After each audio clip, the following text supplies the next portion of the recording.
ഓം നമ ശിവായ.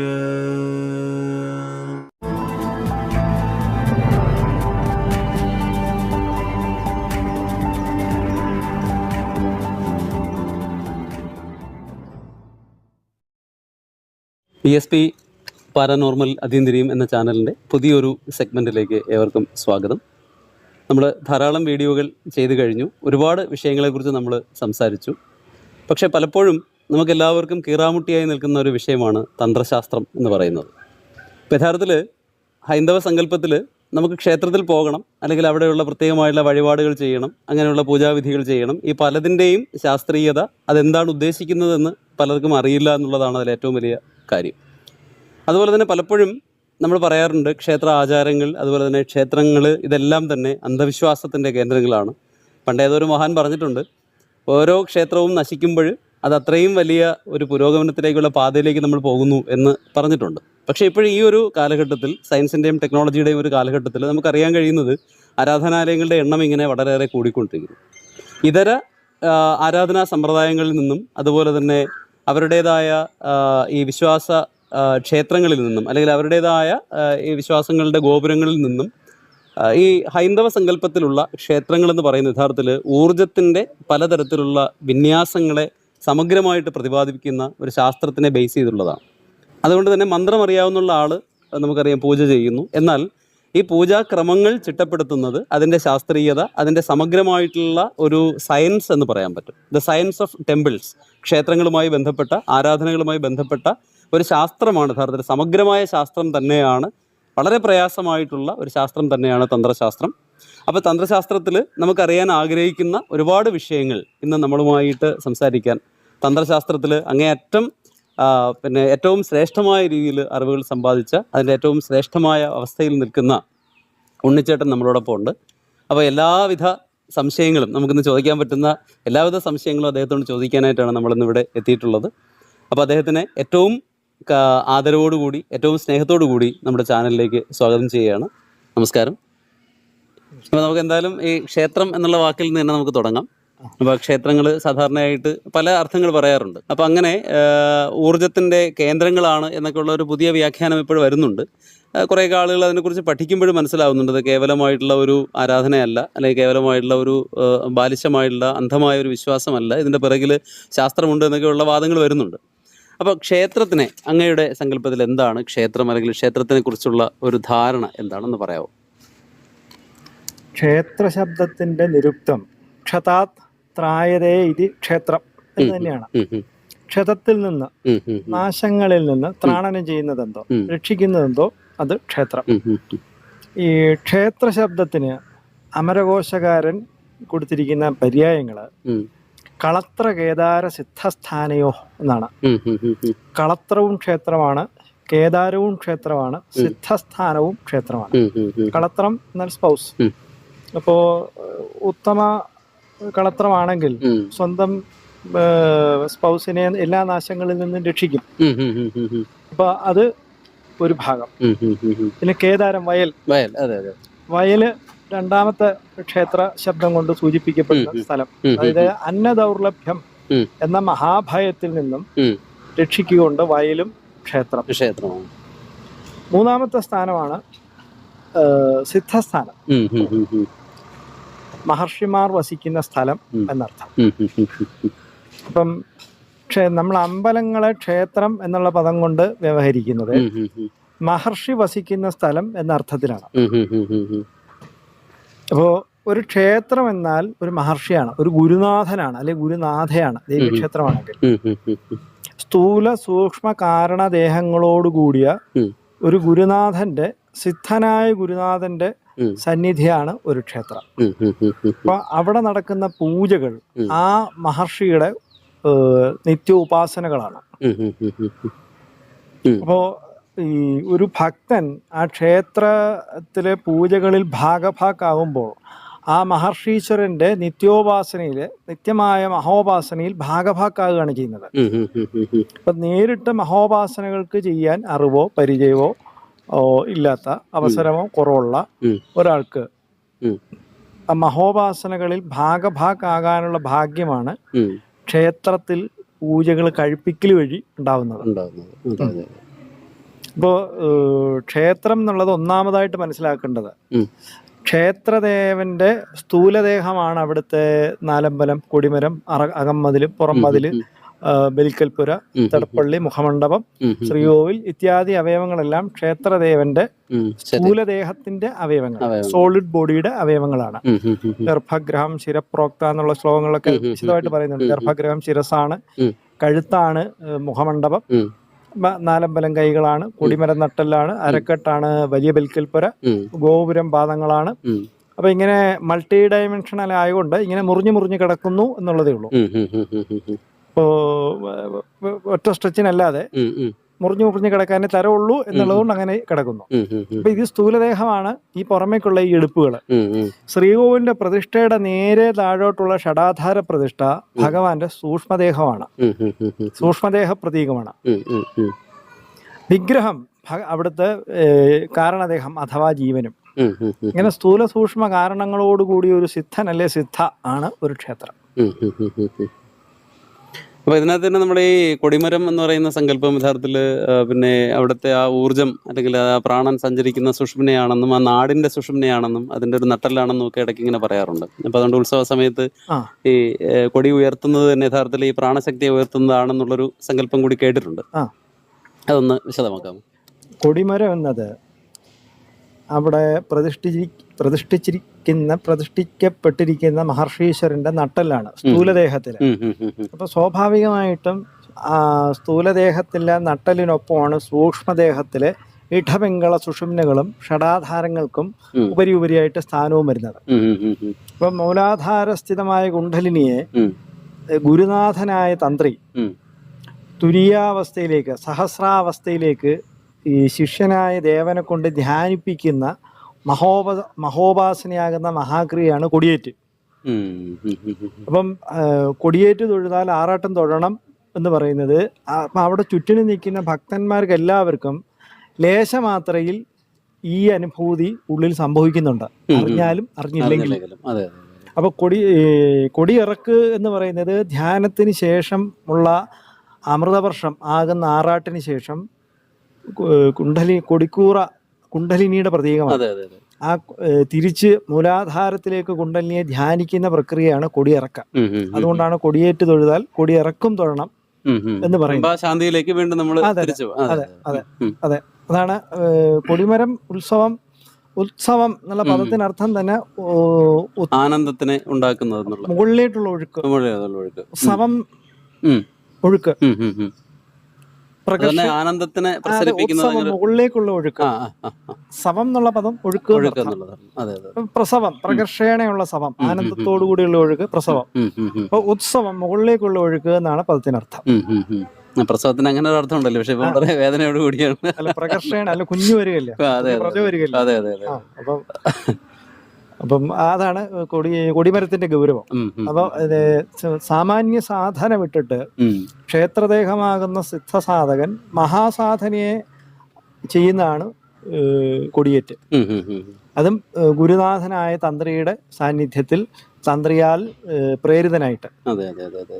അപ്പൊ അതുപോലെ എവിടെയും വായിച്ചിട്ടുണ്ട് ഈ കൊടി താഴോട്ട് ഇങ്ങനെ കിടക്കുന്നതും, അത് ഈ ദീപം നമ്മളിങ്ങനെ കത്തിച്ച് പന്തം മുകളിലോട്ട് എറിയുമ്പോൾ അതിന്റെ താഴ്ഭാഗം ഇങ്ങനെ അതുപോലെ ഒരു പ്രതീകമായിട്ട് പറയുന്നത്. അതായത് കുണ്ഡലിനി അഗ്നി എന്നുള്ളതിന്റെ പ്രതീകമായിട്ടാണ് അതിന്റെ ഈ കൊടിക്കൂറയുടെ ഈ തീജ്വാല മുകളിലോട്ട് പോകുമ്പോഴുള്ള മാതൃകയില് കൊടിക്കൂറയുടെ രൂപം വരുന്നതിന് കാരണം അതാണ്. അപ്പൊ അതുപോലെ ഈ താഴെ ഇപ്പൊ ചില സ്ഥലങ്ങളിലൊക്കെ ഈ കൊടിക്കൂറയിൽ ചെറിയ വ്യതിയാനങ്ങൾ വരുന്നത് ഈ ദേവതയുമായിട്ട് എന്തെങ്കിലും കണക്ഷൻ ഉണ്ടോ? ഉണ്ട്. അതില് പിന്നെ വാഹനം അതില് ഉണ്ടാവണം, ദേവതയുടെ. ഈ കൊടിമരത്തിന്റെ മുകളിലും ഉണ്ടാവും, ഒപ്പം ഈ കൊടിക്കൂറയിലും ഉണ്ടാവണം. അപ്പൊ അതനുസരിച്ച് അതിന്റെ വ്യത്യാസങ്ങൾ. അതുപോലെ വാഹനത്തെ ആവാഹിച്ച് പൂജിക്കുകയും ചെയ്യും, കൊടിയേറ്റിനെ പൂജിക്കുകയും ചെയ്യും. അതുപോലെയാണ് പിന്നെ തന്ത്രിക്കാണ് ഇതിൽ ഏറ്റവും കൂടുതൽ പ്രാധാന്യം ഒന്നും കേട്ടിട്ടുണ്ടല്ലേ? തന്ത്രി എത്രയും ശക്തമായിട്ട് വേണം ഇത്, തന്ത്രിയുടെ പ്രാണോർജം തന്നെ എങ്ങനെ? അല്ല, ക്ഷേത്ര ചൈതന്യം വർദ്ധിക്കുന്നതിന്റെ 5 കാര്യങ്ങളിൽ ഒന്നാമത്തെ വിഷയം ആചാര്യ തപസ്സാണ്. ഗുരുനാഥനായ തന്ത്രി താപസനായിരിക്കണം എന്നുള്ളതാണ് ഒന്നാമത്തെ വിഷയം. ആചാര്യ തപസ്സാമ്നായ ജപം നിയമേന അന്നദാന ഉത്സവേന ച ക്ഷേത്രവൃദ്ധിസ്തു പഞ്ചഥ. ഉം, ഉം, ഉം, അപ്പോൾ 5 വിഷയങ്ങൾ ക്ഷേത്ര ചൈതന്യം വർദ്ധിപ്പിക്കുന്നത്: ഉം, ഉം, ആചാര്യന്റെ തപസ്, ഉം, ഉം, ഉം, ഉം, പിന്നെ വേദജപം, ഉം, ഉം, ഉം, അമ്നായ ജപം, ഉം, അതായത് ഉം, വേദജപം, ഉം, പിന്നെ നിയമേന നിത്യപൂജകൾ കൃത്യമായി നടത്തപ്പെടുക, ഉം, അപ്പോൾ ഉത്സവേന ഉം, വിശേഷ സാധനങ്ങൾ, ഉം, ഉം, ഉം, ഉത്സവം ഭംഗിയായിട്ട് നടത്തപ്പെടുക, പിന്നീട് അന്നദാനം. ഉം, ഉം, ഉം. ഈ 5 കാര്യങ്ങൾ ക്ഷേത്രത്തിൽ നിരന്തരമായിട്ട് മനോഹരമായിട്ട് നടക്കുമ്പോഴാണ് ആ ക്ഷേത്രം ഉപരി ഉപരി ഉപരി അഭിവൃദ്ധിയെ പ്രാപിക്കുന്നത്. പ്രാപിക്കുന്നത്. അതെ, അതെ. ഉം. അപ്പൊ അതുപോലെയാണ് ഈ സാധാരണ എല്ലാവർക്കും പറ്റുന്ന ഒരു അബദ്ധമാണ് ഈ ക്ഷേത്രത്തിൽ പോകുമ്പോഴത്തേക്ക് പുറത്ത് വാങ്ങിയിട്ടുള്ള ബലിക്കല്ലുകളിൽ ഉം. ചിലപ്പോൾ അറിയാതെ വസ്ത്രം തൊടും, ചിലപ്പോൾ അതിൽ കാല് കയറി തട്ടും. അപ്പൊ അവർ വീണ്ടും അതിനെ തൊട്ട് തൊഴുക എന്ന് പറയുന്ന ഒരു സംഭവം കൂടെ ചെയ്യാറുണ്ട്. അപ്പൊ എവിടെയോ വായിച്ചിട്ടുണ്ട് ദേവശരീരമാണ്, അങ്ങനെ തൊടാൻ പാടില്ല. അഥവാ നമ്മൾ അറിയാതെ എങ്ങനെ സ്പർശിച്ചു പോയാൽ പിന്നെ നമ്മൾ അതിൽ വീണ്ടും അതിൽ തൊട്ട് അപ്പൊ വീണ്ടും അത് അശുദ്ധമാകുമെന്ന് ഇങ്ങനെ കേട്ടിട്ടുണ്ട്. അതിലെന്തെങ്കിലും ഒരു അല്ല, ബലിക്കല്ലിൽ ചവിട്ടാതെ പോകേണ്ടത് സാമാന്യമായിട്ട് പ്രദക്ഷിണം ചെയ്യുമ്പോൾ ശ്രദ്ധിക്കേണ്ട കാര്യം ശ്രദ്ധിക്കേണ്ട തന്നെയാണ്. കാര്യം. അത് അഥവാ ചവിട്ടിയാലും മാനസമായിട്ടൊന്ന് അപരാധം ക്ഷമാപണം പ്രാർത്ഥിച്ചാൽ മതിയാവും. അതെ. വീണ്ടും വീണ്ടും തൊട്ട് തൊഴണമെന്നില്ല. ഉം, ഉം, ഉം, ഉം. അത് അതിന് 2-3 തലങ്ങളുണ്ട് ഉം, ബലിക്കല്ല് എന്നുള്ളതിന്. ഉം. ഒന്ന്, ഈ ത്രിസന്ധ്യാചരണം നടത്തുന്ന ഒരു മഹർഷി എന്നുള്ള നിലയ്ക്ക് ഭഗവാന്റെ ത്രിസന്ധ്യകളാണ് 3 ശീവേലികൾ. ഉം, ഉം, ഉം, ഉം. പ്രാതശീവേലിയാണ്, പ്രാതസന്ധ്യയാണ് പ്രാതശീവേലി, ഉഷശീവേലി. ഉം, ഉം, മാധ്യാഹ്നിക സന്ധ്യയാണ് ഉച്ചശീവേലി, ഉം, ഉം, ഉം. പ്രദോഷ സന്ധ്യയാണ് അത്താഴ ശീവേലി. ഉം, ഉം, ഉം. അപ്പൊ ഭഗവാൻ നടത്തുന്ന തർപ്പണങ്ങളാണ് ശീവേലി എന്ന് പറയുന്ന ക്രിയ. ഉം. സൂക്ഷ്മമായിട്ട് ചിന്തിക്കുമ്പോൾ അതിന്റെ തത്വം, ഉം, ഉം, ഉം, ഉം. ഭഗവാൻ അല്ലെ ഭഗവതി ത്രിസന്ധ്യാചരണത്തിന് നടത്തുന്ന തർപ്പണ പ്രക്രിയകളാണ് സൂക്ഷ്മമായിട്ട് ചിന്തിക്കുമ്പോൾ ശീവേലി എന്നുള്ള ക്രിയയുടെ തത്വം. ഉം, ഉം, ഉം, ഉം. അത് കുറച്ചുകൂടി ഈ അത്ര സൂക്ഷ്മതരമാവാതെ പോകുമ്പോൾ ദേവന്റെ പരിവാരമൂർത്തികൾക്ക് ഉം. അഷ്ടദിക്പാലകരുണ്ടാവും, ഉം. പിന്നെ അതിൻ്റെ കൂടെ ഓരോരുത്തർ വേറെ ഉണ്ടാവും. ഉം. ദേവന്റെ പ്രധാന പരിവാരമൂർത്തിയായിട്ടുള്ളത് പ്രത്യേകമായിട്ട് നിർമാല്യധാരി പ്രത്യേകമായിട്ടുണ്ടാവും. പിന്നെ പുറത്തെ നാലമ്പലത്തിന് പുറത്തെ ബലിക്കല്ലുകൾ അത് ഓരോ ദേവനനുസരിച്ച് മാറുകയും ചെയ്യും. ഉം, ഉം, ഉം. ഇവർക്കെല്ലാം ബലി തൂകി ഉം. സന്തുഷ്ടനാക്കുന്ന പ്രക്രിയ എന്നുള്ളത് അത്ര സൂക്ഷ്മതരമല്ലാതെ പോകുമ്പോൾ ഉള്ള അതിന്റെ വ്യാഖ്യാനം. ഉം, ഉം, ഉം, ഉം. അപ്പം അവിടെ തീർച്ചയായിട്ടും ബലിക്കല്ല് പ്രതിഷ്ഠിക്കുന്നത് ഈ ദേവതകളെ ആവാഹിച്ചിട്ട് തന്നെയാണ്, ഉം, ഉം, ഉം, ഉം. വെറുതെ വെക്കലല്ല. ഉം, ഉം, ഉം. അപ്പൊ ആ ഓരോ സാന്നിധ്യമുള്ള ദേവതകളെയും ഉം. കലശത്തിൽ ആവാഹിച്ച് ഉം. മുഖ്യപ്രതിഷ്ഠയ്ക്ക് ശേഷം ഉള്ള 3 ദിവസത്തിന് ഇടയ്ക്ക് പ്രതിഷ്ഠിക്കുന്നത് തന്നെയാണ്. ഉം, ഉം. അപ്പോൾ തീർച്ചയായിട്ടും അത് സാന്നിധ്യം ഉള്ള ശിലകൾ തന്നെയാണ്. ഉം. ചവിട്ടാതെ നോക്കുക തന്നെ വേണം. ഉം. ചവിട്ടിയിട്ടുണ്ടെങ്കിൽ അത് വീണ്ടും ഒന്നുകൂടി തൊടാൻ നിൽക്കേണ്ട. ഉം. അതാണ് ഉത്തമാചാരം. അതെ, അതെ, ഉം. അതെ. അപ്പൊ ഈ വെച്ചിരിക്കുന്ന ബലിക്കലുകള് പിന്നെ ചിലതൊക്കെ കുറച്ച് എണ്ണം ചേർത്ത് വെച്ചിട്ടുണ്ട്, ചിലത് ഇടയ്ക്ക് 1-2 വീതമൊക്കെ. അത് അതിനെന്തെങ്കിലും ഒരു കണക്കുണ്ടോ, അല്ലെങ്കിൽ അതിനൊരു അത് അതിന്റെ വാസ്തു നിയമങ്ങൾ അനുസരിച്ചാണ്. അഷ്ടദിക്പാലകര് 8 ദിക്കുകളിൽ തന്നെ ഉണ്ടാവും. ആ. പിന്നെ അനന്തൻ, ബ്രഹ്മാവ്, ശാസ്താവ്, ദുർഗ, ഇത് എല്ലാ ക്ഷേത്രങ്ങളിലും ഉണ്ടാവും അല്ലേ? എല്ലാ പിന്നെ ക്ഷേത്രങ്ങളിലും. അതിന് ആ ദേവന്റെ നിർമാല്യധാരി ആ, ഉണ്ടാവും. ആ, ആ. പിന്നെ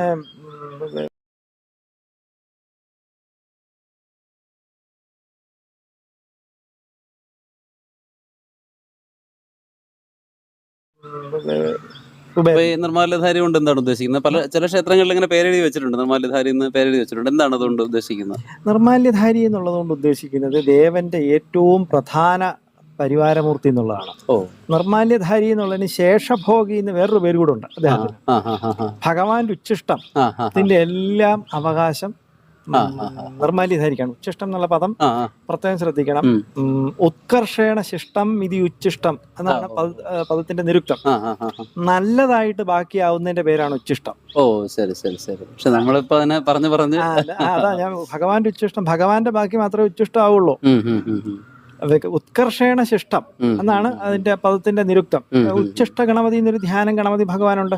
ഉം, ഉം. ഉച്ഛിഷ്ട സൂക്തം എന്നൊരു സൂക്തം വേദത്തിലുണ്ട്. ഓ.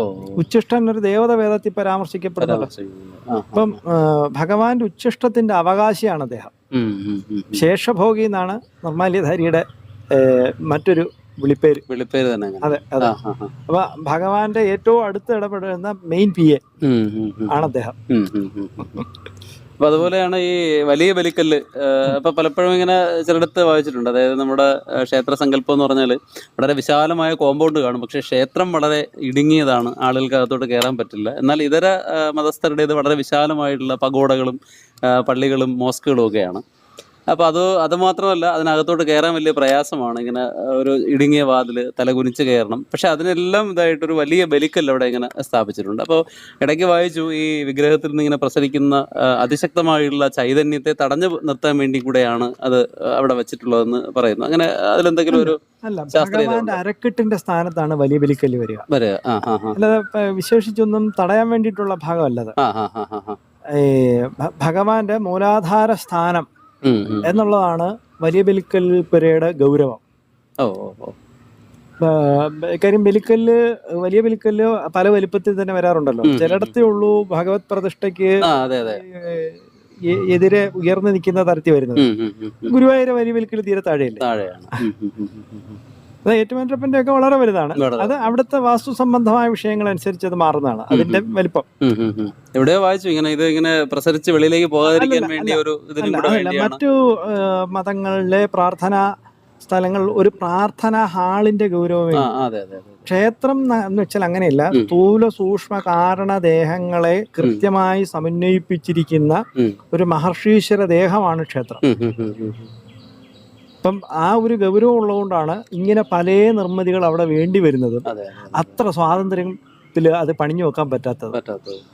അതുപോലെ തന്നെ നമുക്ക് ഇതിനകത്ത് തന്നെ ഈ പ്രകൃതി പുരുഷ സംയോഗം എന്ന് പറയുന്നതിന്റെ ഒരു ടിപ്പിക്കലായിട്ടുള്ളൊരു സിംബോളിഫിക്കേഷൻ നമുക്ക് ഈ ഇതിലെല്ലാത്തിനും കാണാൻ പറ്റുമല്ലോ. തീർച്ചയായിട്ടും. അത് ബിംബം. അതെ, ആ ബിംബത്തിനെ കുറിച്ച് അതൊന്ന് പറയാമോ? അതിന് ഉപയോഗിക്കുന്ന സംഗതികളും ഈ പ്രകൃതി പുരുഷ സംയോഗം എങ്ങനെയാണ് അതിൽ പൂർത്തീകരിക്കുന്നത്? ബിംബത്തില് പല സ്വഭാവത്തിൽ വരും.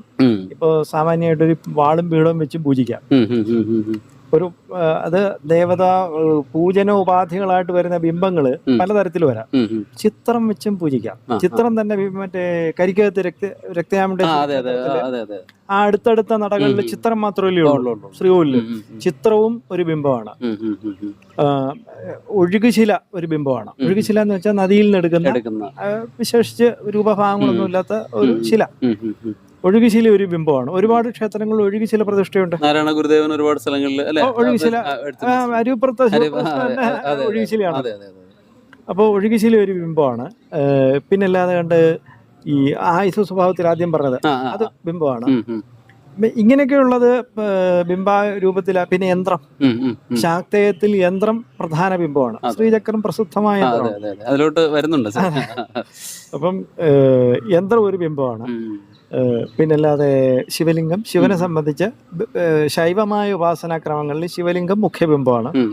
വൈഷ്ണവ സമ്പ്രദായത്തിൽ സാളഗ്രാമം, വിവിധങ്ങളായ സാളഗ്രാമമുണ്ട്.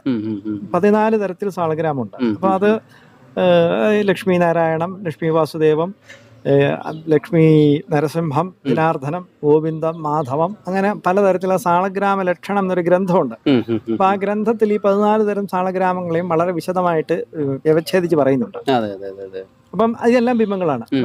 ക്ഷേത്രത്തിലെ സമ്പ്രദായം സാമാന്യന് വരിക, ദേവപ്രതിഷ്ഠയാണെങ്കിൽ ബിംബം പുരുഷശിലയും പീഠം സ്ത്രീശിലയായിരിക്കും. അതിന് താഴെ നപുംസക ശിലയും കാണും.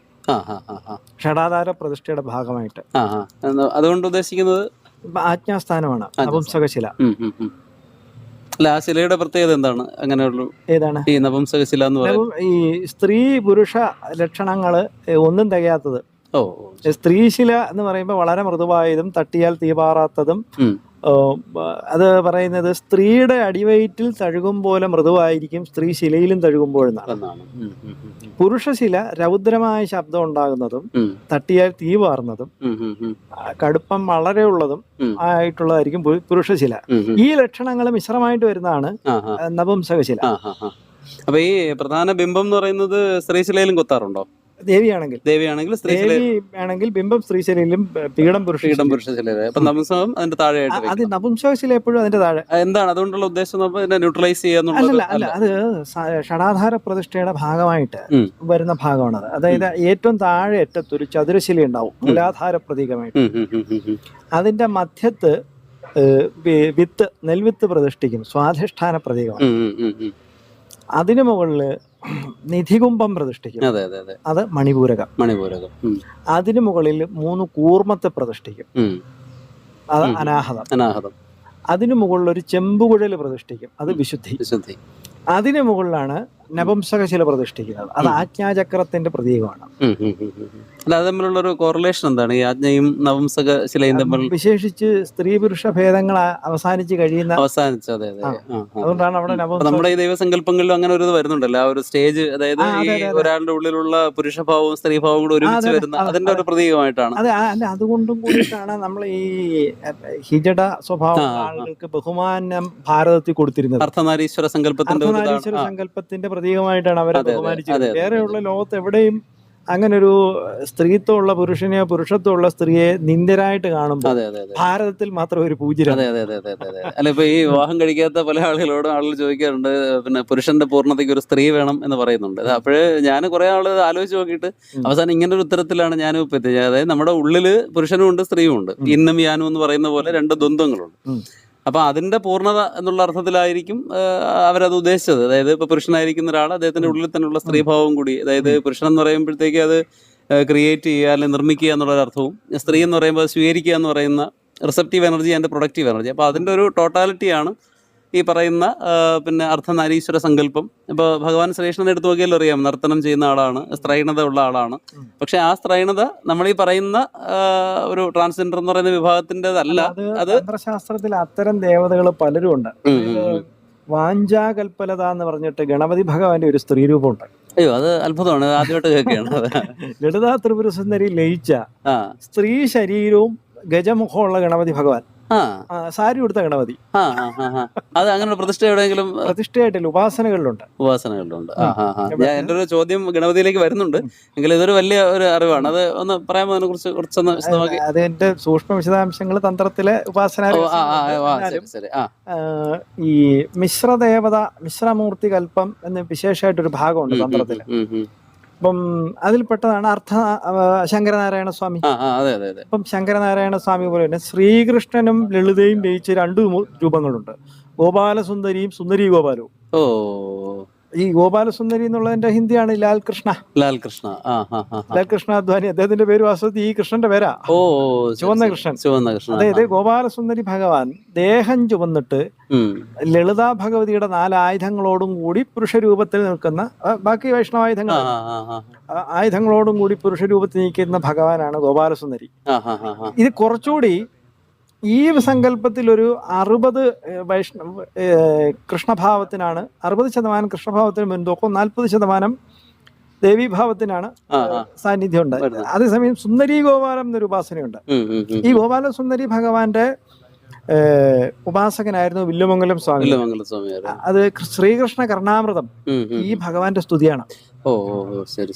അപ്പൊ ഇത് ഒരു അവതാരമാണോ അതോ ഒരു സങ്കല്പമാണോ ഇങ്ങനെയുള്ള? അല്ല, അതിങ്ങനെ മിശ്രമൂർത്തി കൽപ്പം എന്ന് പറയുന്ന വേറെ ഒരു അവതാരങ്ങളുടെ സംയോഗമായിട്ടുള്ള വേറെ ചില പ്രത്യേക ആവശ്യങ്ങൾക്കായിട്ട് ഭഗവാൻ ഈ രൂപം സ്വീകരിച്ചതാണ്. അപ്പൊ സുന്ദരി ഗോപാലം എന്ന് വെച്ചാൽ അർദ്ധനാരീശ്വര ഭാവത്തിൽ പകുതി കൃഷ്ണനും പകുതി ദേവിയാ. ആ ഭാവത്തിൽ ഒരു അല്പം ഗൗരവം കൂടുതൽ ഭഗവതിക്കുമാണ്, ലളിതയ്ക്കുമാണ് സുന്ദരി ഗോപാലം.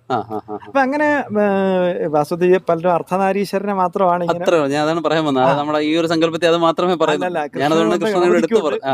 ഗണപതിക്കുള്ളത് ആദ്യമായിട്ട് കേൾക്കുകയാണ്. ഗണപതി ഭഗവാന്റെ ആ രൂപത്തിന്റെ പേരാണ് വാഞ്ചാകൽപ്പലത. ലളിത ലയിച്ച കൃഷ്ണൻ. ലളിതാ ഭഗവതിയോട് ബന്ധപ്പെട്ട് കുറേയേറെ മിശ്രമൂർത്തികളുണ്ട്. അത് പിന്നെ കൂടുതലും ദേവിമാര് തന്നെയാണ്. അതായത് ഭുവനസുന്ദരി, ഭുവനേശ്വരിയും ലളിതാ ത്രിപുര സുന്ദരിയും കൂടെ ലയിച്ച അവസ്ഥയുടെ പേരാണ് ഭുവനസുന്ദരി. ബഗലാസുന്ദരി, ബഗലാമുഖിയും സുന്ദരിയും കൂടെ ലയിച്ചതാണ് ബഗലാസുന്ദരി. ഇപ്പം അതെ അപ്പൊ ഒരു പെർമ്യൂട്ടഡ് കോമ്പിനേഷൻ എന്ന് പറയാം ഈ ആധുനിക ശാസ്ത്രത്തിലെ ഫിസിക്സിൽ പറയുന്ന പോലെയുള്ള ഒരു സങ്കല്പം. അതെ. അപ്പൊ അതുപോലെ ഈ ദേവതകൾക്കുള്ള വാഹനങ്ങൾ എന്ന് പറയുന്നൊരു ഇത് പറയുന്നല്ലോ, നമ്മൾ ഓരോ ദേവതകൾക്കും ഓരോ വാഹനങ്ങൾ. അപ്പൊ ഇടയ്ക്ക് നമ്മുടെ ഒരു സുഹൃത്ത് ഇങ്ങനെ ചോദിച്ചു, നിങ്ങളുടെ ഈ ഗണപതി ഇത്രയും വലിയ വയറും ഒക്കെ ഉള്ള ഒരാള് ചെറിയൊരു മൂഷികന്റെ പുറത്ത് പോകുന്നു, അദ്ദേഹത്തിന് മിനിമം ഒരു ബുള്ളറ്റ് സൈസുള്ള ഒരു വണ്ടിയെങ്കിലും വേണം ചോദിച്ചു. അപ്പൊ ഞാൻ എന്തായാലും ആ ഒരു കൗതുകത്തില് ഇത് കുറച്ച് അന്വേഷിച്ച് പോയപ്പോഴത്തേക്ക് അപ്പൊ ഈ ഊർജത്തിന്റെ ഒരു പ്രസരണത്തിനുള്ളൊരു കൺവേയൻസ് സിസ്റ്റം എന്നുള്ള രീതിയിലാണ് ഈ, അതായത് ഇപ്പൊ ഗണപതി ക്ഷിപ്രകോപിയാണ്, ക്ഷിപ്രപ്രസാദിയാണ്. അപ്പോൾ ഈ എലി എന്ന് പറയുന്നത് പ്രത്യേകിച്ചും അതിൻ്റെ ഈ വിസ്കേസ് വെട്ടിയ എലി എന്ന് പറഞ്ഞാൽ ഭയങ്കര വൈബ്രന്റ് ആണെന്ന് കേട്ടിട്ടുണ്ട്. അപ്പൊ ഈ ഗണപതി ഊർജ്ജം അത്രയും ഇതായിട്ട് പ്രസരിക്കുന്നു എന്നുള്ള പറഞ്ഞോട്ടെ. പിന്നെന്താ, ഈ വാഹന സങ്കല്പം ദേവതകൾക്ക് വരുന്നത് അതത് ദേവതകളെ ഉപാസിക്കുമ്പം ഉം. കുണ്ഡലിനി ഉണർന്ന് മുകളിലേക്ക് സഞ്ചരിക്കുന്ന ചലനത്തിന് ഈ മൃഗങ്ങളുടെ ചലനമായിട്ട് ലേശമാത്രയിലെങ്കിലും സാമ്യം വരാറുണ്ട്. വരാറുണ്ട്. അതെ അതെ അതെ. ഇപ്പൊ ശ്രീപരമേശ്വരന് വൃഷഭം ആ, ആ, വാഹനമായിട്ടിരിക്കുന്നതും ഉം, ഉം, ഉം. അപ്പോൾ വൃഷഭചലനങ്ങളുമായിട്ട് പരമേശ്വര സാധനയിൽ കുണ്ഡലിനി സഞ്ചാരത്തിന് അല്പം സാമ്യമുണ്ട്. ഉണ്ട് ഉണ്ട് ഉണ്ട്. ഇപ്പൊ അപ്പൊ ഇത് ഗരുഡൻ സൂക്ഷ്മതലത്തിലാണെങ്കിലും അല്ലെങ്കിൽ നമുക്ക് അങ്ങനെ പറയാം അദ്ദേഹത്തിന്റെ ഒരു സ്വഭാവം എന്ന് പറഞ്ഞ ഒരു അല്ലേ ഒരു പിന്നെ ഒരു- വൃഷഭം ധർമ്മപ്രതീകമാണ്. ആ അതെ അതെ അതെ അതെ. അതായത് ഭഗവത് ഉപാസകര് ധാർമ്മികനാവണം എന്നുള്ളത് മസ്റ്റാണ് എന്നുള്ളതിന്റെ ഒരു സൂചനയും കൂടാണ്. അതെ അതെ അതെ അതെ. പിന്നെ അല്ലാതെ എലി സ്ഥിരോത്സാഹത്തിന്റെ പ്രതീകമാണ്. പ്രതീകമാണ്. ഇപ്പൊ സാധകൻ സ്ഥിരോത്സാഹിയാകണമെന്നും അതായത് സാധനയുടെ പരിപൂർത്തിക്കായിട്ട് സ്ഥിരോത്സാഹം മസ്റ്റാണെന്നും സാധകനിൽ സ്ഥിരോത്സാഹം വളരും എന്നുള്ളതും ഇത് മൂന്നും ഇവിടെ അണ്ടർസ്റ്റുഡ് ആണ്. മൂഷികൻ ഭഗവാന്റെ വാഹനമാകുമ്പോൾ അതെ അതെ. അപ്പൊ ഭഗവാൻ മൂഷിക വാഹനനാവുന്നത് ഇത്തരം വിഷയങ്ങളിൽ കൂടെ ഉൾക്കൊള്ളിച്ചുകൊണ്ടാണ്. അപ്പൊ അതുപോലെയാണ് ഈ ദേവതകൾക്ക് നമ്മൾ ഈ ആയുധങ്ങൾ പറയുന്ന ഒരു സംഭവമുണ്ട്. അപ്പൊ ഈ ആയുധങ്ങളും ഈ ദേവതയുമായിട്ട് ഇതേപോലുള്ള ബന്ധമാണ്. തീർച്ചയായിട്ടും തത്വബന്ധം ഇല്ലാതെ ഇതൊന്നുമില്ല. ഇല്ല. പിന്നെ തന്ത്രശാസ്ത്രത്തിൽ ഇതെല്ലാം തത്വസൂചനകളാണ്. ഭഗവാൻ ഭഗവതി ധരിച്ചിരിക്കുന്ന ഓരോ ആയുധങ്ങളും കൃത്യമായ തത്വസൂചനകളാണ്. ഇപ്പോ അഭയമുദ്ര ഇങ്ങനെ ധരിക്കുന്നത് അഭയം ആധ്യാത്മിക ഔന്നത്യത്തിന്റെ പ്രതീകമാണ്. ഭയമില്ലാത്ത അവസ്ഥ, ഭയമില്ലാതാവുന്നത് എന്നെ ഭയപ്പെടുത്താൻ നീ ഇല്ലാതാവുമ്പോഴാണ്, രണ്ടില്ലാതാവുമ്പോഴാണ്. ഞാൻ മാത്രമാവുന്ന അവസ്ഥയാണ് അഭയം, എല്ലാം ഒന്നെന്ന് തിരിച്ചറിയുന്ന അവസ്ഥ. അപ്പൊ അഭയം ആധ്യാത്മിക വളർച്ചയാണ്. വരദം, എന്ത് വരം വേണം ചോദിച്ചോ, ഭൗതിക വളർച്ച. വാള് ജ്ഞാനമാണ്. അജ്ഞാനമാകുന്നതിനെ എല്ലാം നശിപ്പിക്കുന്ന ജ്ഞാനമാണ് വാള്. ഭഗവതിയുടെ കയ്യിരിക്കുന്ന വാള് ജ്ഞാനസ്വരൂപമാണ്. പരിച അജ്ഞാന പ്രതിരോധമാണ്. തലയോട് എന്ന് പറയുന്നത് തലയോട് സ്ഥൂലദേഹത്തിൽ തലയോടിരിക്കുന്ന സ്ഥാനത്താണ് സൂക്ഷ്മദേഹത്തിലെ സഹസ്രാരം വരിക. അപ്പം സഹസ്രാരത്തിൽ നിന്ന് സ്രവിക്കുന്ന അമൃതവർഷത്തിന്റെ ചിഹ്നമാണ് തലയോട്. കാര്യം സഹസ്രാര സ്ഥാനത്ത് തലയോടിരിക്കുന്നത് എന്നുള്ളത് കൊണ്ട്. അപ്പം യോഗത്തില് ഉന്നതമായ ആനന്ദാമൃതവർഷത്തിന്റെ പ്രതീകമാണ് തലയോട്. അതാണ് ഭഗവതി തലയോടിൽ മധു സേവിക്കുന്നു എന്ന് പറയുന്നത്. അപ്പൊ ദാരിക ശിരസ് എന്ന് വെച്ചാൽ ഈഗോ ഡിസ്ട്രക്ഷൻ ആണ്. പൂർണ്ണമായിട്ടും ഇനി ഉണരാൻ വയ്യാത്ത വിധം പൂർണ്ണമായിട്ടും അഹംബുദ്ധിയെ നശിപ്പിച്ചതിന്റെ ചിഹ്നമാണ് ദാരിക ശിരസ്. നരശിരോമാല 51 അക്ഷരങ്ങളാണ്. ഭഗവതിയുടെ കഴുത്തി കിടക്കുന്ന നരശിരോമാല ശിരസുകൊണ്ടല്ലേ ചിന്തിക്കുന്നത്, അക്ഷരപ്രതീകമാണ്. അതെ അതെ. കേരളത്തിന് ഇപ്പൊ എന്റെ നമ്പർ കുറയ്ക്കും, കാരണം ഈ 51 അക്ഷരങ്ങൾ വേണ്ടെന്നല്ല വാദം നടക്കില്ല. ഇനി പുതിയതായിട്ട് വരയ്ക്കുന്ന ഭഗവതിക്ക് 51 പറയും. പിന്നെ അല്ലാണ്ട് കൈ കൊണ്ടുള്ള വസ്ത്രം, ഭദ്രകാളിയുടെ കൈകളെ മുറിച്ചുള്ള വസ്ത്രം, അത് കർമ്മബന്ധങ്ങൾ ഒടുങ്ങിയ, കൈകൊണ്ടാണല്ലോ കർമ്മം ചെയ്യുന്നത്. കർമ്മബന്ധങ്ങൾ പൂർണ്ണമായിട്ട് ഒടുങ്ങി മുക്താവസ്ഥയെ സൂചിപ്പിക്കുന്നതാണ് കൈകൊണ്ടുള്ള വസ്ത്രം. അപ്പം തീർച്ചയായിട്ടും ഇതെല്ലാം തത്വസൂചകങ്ങളാണ്. അപ്പൊ മാൻ, ഭഗവാൻ ശ്രീപരമേശ്വരന്റെ കയ്യിരിക്കുന്ന മാൻ മനസ്സിന്റെ പ്രതീകമാണ്. പിടിച്ചാ കിട്ടില്ലല്ലോ. അപ്പം മനസ്സടങ്ങിയ അതെ അതെ മനസ്സടങ്ങിയ യോഗീശ്വര ചിഹ്നമാണ് ഭഗവാൻ കയ്യിൽ എഴുതിയിരിക്കുന്ന മാൻ. ഈ ആനയുടെ ഇതും അദ്ദേഹം അല്ല, ഇത് കടുവത്തോല്. വ്യാഘ്രചർമ്മൻ വസ്ത്രമായിട്ട് ധരിച്ചിരിക്കുന്നതെന്ന് വെച്ചാൽ രജസ് പൂർണ്ണമായിട്ട് അടങ്ങിയത്. രജസിന്റെ ഉത്തമ പ്രതീകമാണ് കടുവ. കാട്ടിലെ ഏറ്റവും കണ്ണിങ് ഹണ്ടറാണ് കടുവ. അപ്പം ആ ഏറ്റവും രജസേറിയ മൃഗമാണ്. ആനയുടെ ചർമ്മം ധരിക്കാറില്ല. ഗജചർമ്മം അതൊരു അസുരവധത്തിന് ശേഷമുള്ള സാമാന്യ ധ്യാനമല്ല. അതൊരു കുറച്ചു സമയത്തേക്ക് മാത്രമുള്ള ഒരു ധ്യാനം. സാമാന്യമായിട്ട് ഭഗവാൻ വ്യാഘ്രചർമ്മധാരിയാണ്. വ്യാഘ്രചർമ്മം പൂർണ്ണമായിട്ട് രജസിനെ നശിപ്പിച്ചിരിക്കുന്ന അവസ്ഥയാണ്. അതുപോലെയാണ് ഈ ഇത് പറഞ്ഞ കൂട്ടത്തിലാണ് ഇപ്പൊ ഭദ്രകാളിയും ശിവനും പറഞ്ഞതുകൊണ്ടാണ് ഭദ്രകാളി ശിവന്റെ ശരീരത്തിൽ കയറി ഇങ്ങനെ നൃത്തം ചെയ്യുന്ന ഒരു ചിത്രം നമ്മൾ സാധാരണ കാണാറുണ്ട്. അപ്പൊ അത് പലരും ചോദിക്കാറുണ്ട്, മകള് എന്തുകൊണ്ടാണ് അച്ഛന്റെ നെഞ്ചിൽ കയറി ഇങ്ങനെ നൃത്തം ചെയ്യുന്നത് എന്നുള്ളൊരു ചോദ്യം. അതിന്റെ ഒരു തത്വം, അതിന്റെ തത്വം ആദിമധ്യാന്തവിഹീനമായ ബ്രഹ്മം. ആ ബ്രഹ്മത്തിൽ നിന്നും ശക്തി ആയിട്ട് ആ ബ്രഹ്മം സ്വയം പരിണമിച്ച് സ്പന്ദം ആരംഭിക്കുന്നതിന്റെ സൂചനയാണ് ഈ ശിവന്റെ നെഞ്ചത്ത് നിന്ന് നിൽക്കുന്ന ഭദ്രകാളി. നിന്നയായിട്ടല്ല, ശിവൻ ശക്തിയായി പരിണമിച്ച് സ്പന്ദിക്കാൻ തുടങ്ങുന്നതിന്റെ നിശ്ചലനായ ശിവൻ, അതായത് അതാണ് potential energy kinetic Dynamic എനർജിയിലേക്ക് energy ആയിട്ട് ഡൈനാമിക് എനർജി ആയിട്ട് മാറുന്നതിന്റെ ഒരു സൂചകം. സൂചക നിശ്ചലനായ ശിവൻ, അതാണ് കിടക്കുന്ന ശിവൻ. പക്ഷെ നമ്മൾ പറയുന്ന ഈ ഒരു കലി എടുങ്ങാൻ വേണ്ടി വന്നു, അങ്ങനെ കിടന്നു കൊടുത്തു എന്നൊക്കെ പറയുന്ന അതിന്റെ പല കഥകള്. അതെ അതെ അതെ അതെ. അതുപോലെ നമ്മൾ നേരത്തെ ഖഡ്ഗം പറഞ്ഞപ്പോഴത്തേക്ക് ഇപ്പൊ ചില ആൾക്കാർ പറഞ്ഞിട്ടുണ്ട് കൽക്കി എന്ന് പറയുന്ന അവതാരം യഥാർത്ഥത്തിൽ ഖഡ്ഗി എന്നായിരിക്കും പേര്, കാരണം അതിങ്ങനെ വാട് കൊണ്ടുവന്ന് എല്ലാത്തിനും നശിച്ചു, അങ്ങനെ ഒരു കണക്ഷൻ പറയാൻ പറ്റുമോ? അതെ, തീർച്ചയായിട്ടും. ഖഡ്ഗി എന്നുള്ള പദമാണ് പിന്നെ കൽക്കിയായത്. ആണ്, ഉറപ്പാണ്. ശരി ശരി ശരി. ഉം. ക്ഷേത്രം എന്ന് പറഞ്ഞാല് പൂർണ്ണമായിട്ട് ഒരു എനർജി ഫീൽഡ് ആണെന്ന് നമുക്ക് പറഞ്ഞു വെക്കാം. അത് സയൻസിന്റെ രീതിയിൽ, സയൻസിന്റെ ഭാഷയിൽ പറയുമ്പോൾ അതെ, എനർജി ഫീൽഡ് ആണെന്ന് പറയാം, ഒരു ഊർജ്ജ മണ്ഡലം എന്നുള്ളത് നമ്മൾ വിശേഷമായിട്ടുള്ള ഊർജ്ജമുണ്ട്. അതെ അതെ അതെ. അപ്പൊ അതിൽ തന്നെ നമ്മൾ വിഗ്രഹാനുഗ്രഹ ശേഷിയോടുകൂടിയ ഊർജം കേന്ദ്രീകരിച്ചിരിക്കുന്ന ഊർജ സംഘാത സ്ഥാനം. അതെ അതെ അതെ, നമുക്ക് സയൻസിന്റെ ഭാഷ, സയൻസിന്റെ. അതെ അതെ അതെ. അപ്പൊ അതിനകത്ത് നമ്മൾ വരുമ്പോഴത്തേക്ക് ഇപ്പൊ ഇതിനകത്ത് ക്ഷേത്രത്തിൽ കയറുമ്പോൾ പലർക്കും അറിയില്ല എന്താ ചെയ്യേണ്ടതെന്നുള്ളതിനെ കുറിച്ച് പലർക്കും ഒരു ഐഡിയ ഇല്ല. അപ്പൊ ചിലടത്ത് വായിച്ചിട്ടുണ്ട്, നമ്മൾ ഈ ഉപദേവതകളെ ധ്യാനിച്ചിട്ട് അല്ലെങ്കിൽ അവരെ വണങ്ങിയിട്ട് നമ്മൾ പിന്നെ മെയിൻ ഇതിലേക്ക് പോകുന്നത് ഭൗതികതയിൽ നിന്ന് ആത്മീയതയിലേക്കുള്ള യാത്രയാണെന്നും, എന്നാൽ നേരെ തിരിച്ചുള്ളത് ആത്മീയതയിൽ നിന്ന് ഭൗതികതയിലേക്കുള്ള ഒരു യാത്രയാണെന്നും പറയുന്നത്. അതുപോലെ ചിലടത്ത് ഈ പ്രദക്ഷിണ വഴിയും അതുപോലെ അപ്രദക്ഷിണം എന്നുള്ള രീതിയിൽ ഇപ്പം ക്ലോക്ക് വൈസ് ആയിട്ട് ഇങ്ങനെ കറങ്ങുന്നവരുണ്ട്, തിരിച്ച് കറങ്ങുന്നവരുണ്ട്. അപ്പൊ ഇതിൽ എന്താണ് ഇതിന്റെ ഇതുകൊണ്ട് ഉദ്ദേശിക്കുന്നത്? അതിന്റെ ഒരു ശാസ്ത്രം അല്ലെങ്കിൽ അതിന്റെ ഒരു തത്വം എന്താണ്? ആദ്യത്തെ ചോദ്യം എന്ന് പറയുമ്പോഴത്തേക്ക് നമ്മൾ ഈ ഉപദേവതകളെ വന്ദിച്ചിട്ടാണോ അകത്തേക്ക്? പ്രദക്ഷിണത്തിന് രണ്ട് നിയമങ്ങളാണ് പറയുന്നത്, സൃഷ്ടിക്രമവും സംഹാരക്രമവും. അപ്പം അകത്ത് മുഖ്യദേവതയെ പ്രദക്ഷിണം ചെയ്ത് ശ്രീകോവിലിന് പ്രദക്ഷിണം ചെയ്തിട്ട് പുറമേക്ക് നാലമ്പലത്തിന് പുറത്തിറങ്ങി പ്രദക്ഷിണം ചെയ്യുന്നത് സൃഷ്ടിക്രമം. അത് സൂക്ഷ്മത്തിൽ നിന്നും സ്ഥൂലത്തിലേക്ക് വികസിക്കുകയാണല്ലോ, അത് ഭൗതികതയ്ക്ക് വിശേഷം. തിരിച്ച് നാലമ്പലത്തിന് പുറത്ത് പ്രദക്ഷിണം ചെയ്തിട്ട് പിന്നീട് അകത്ത് ശ്രീകോവിലിന് പ്രദക്ഷിണം ചെയ്യാൻ കയറുന്നത് സംഹാരക്രമം. അത് സ്ഥൂലത്തിൽ നിന്നും സൂക്ഷ്മത്തിലേക്ക് ചുരുങ്ങുകയാണല്ലോ. അപ്പൊ അത് ആധ്യാത്മികതയ്ക്ക് വിശേഷം. ഭൗതികതമായ കാര്യങ്ങളെല്ലാം മാറ്റിയിട്ട് തിരിച്ച് സ്പിരിച്വാലിറ്റി മാത്രം കേന്ദ്രീകരിക്കുന്നവർ അങ്ങനെ വേണം ചെയ്യാൻ. അതെ അതെ അതെ അതെ. രണ്ടും കേന്ദ്രീകരിക്കുന്നവർ മാറി തിരിഞ്ഞും ചെയ്യാം. ചിലർ ആ സൗകര്യം അനുസരിച്ചാണ് ചെയ്യണ കാര്യങ്ങളൊക്കെ. അതുപോലെ ഒരു ക്ഷേത്രത്തിൽ പോയി കഴിഞ്ഞാൽ അവിടുത്തെ എല്ലാ ദേവതകളെയും വന്ദിക്കണമോ വേണ്ടയോ അങ്ങനെയുള്ളൊരു? തീർച്ചയായിട്ടും വന്ദിക്കപ്പെടേണ്ടവർ തന്നെയാണല്ലോ അവിടെ. അവിടെ ഈ ആദ്യം ക്ഷേത്ര ആരംഭത്തില് ഏതൊക്കെ സാന്നിധ്യമുണ്ട് എന്ന് ഏതെങ്കിലും സിദ്ധനോ അല്ലെങ്കിൽ ജ്യോതിഷപരമായിട്ടുള്ള പരിശോധന വഴിയോ തിരിച്ചറിഞ്ഞിട്ടാണല്ലോ ഇവരെയൊക്കെ അവിടെ പ്രതിഷ്ഠിക്കുന്നത്. അപ്പൊ സ്വാഭാവികമായിട്ടും എല്ലാവരും മന്ദിരാണ്. അല്ല, ചോദിക്കുന്നത് ചിലപ്പോ ഇപ്പൊ നമുക്കറിയാലോ ഇന്നത്തെ ഒരു കാലഘട്ടത്തിൽ ആളുകളുടെ വ്യഗ്രതയും ഓട്ടവും ബഹളങ്ങളും ഒക്കെ അറിയാം. അപ്പൊ അതിന്റെ ഇടയിൽ ചില ചോദിച്ചതാണ്, അല്പമാത്രയിലെങ്കിലും വന്ദിക്കാമായിട്ടുള്ള വന്ദനം ഇല്ലെങ്കിലും അതെ അതെ, അല്ലാതെ മൈൻഡ് ചെയ്തിട്ടെങ്കിലും പോവുക. അപ്പൊ ചിലപ്പോ അങ്ങനെ പറ്റിയില്ല എങ്കിൽ അത് ഈ അതുവരെ ചെയ്ത കാര്യങ്ങൾക്ക് ഒരു വിഘാതമായിട്ട് വരുമോ? അങ്ങനെയുള്ളൊരു നമ്മുടെ ക്ഷേത്ര സങ്കല്പം അങ്ങനെ കഴുത്തെ പിടിക്കാൻ അപ്പൊ അങ്ങനെ അഥവാ വന്നിച്ചില്ലെങ്കിലും അവർ കോപിക്കുന്നില്ല.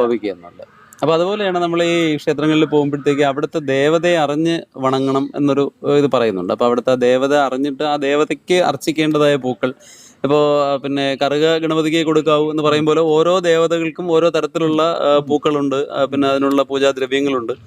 അപ്പൊ ഇത് ശരിക്കും പിന്നെ യഥാർത്ഥത്തിൽ എല്ലാ ക്ഷേത്രങ്ങളിലും അത് വെക്കണമെന്നുണ്ട്, പക്ഷെ അതൊന്നും ഇപ്പൊ നമുക്ക് കാണാൻ കഴിയുന്നില്ല. അപ്പൊ അങ്ങനെ എന്താണ് അതിന്റെ ഒരു സയൻസ് എന്ന് പറയുന്നത്, അല്ലെങ്കിൽ അതിനെ നമുക്ക് എങ്ങനെയാണ് തന്ത്രശാസ്ത്ര പ്രകാരം പറയാൻ കഴിയും? തന്ത്രശാസ്ത്ര പ്രകാരം ഈ പൂജാദ്രവ്യങ്ങളും ചൈതന്യബദ്ധമാണല്ലോ. അതെ അതെ അതെ.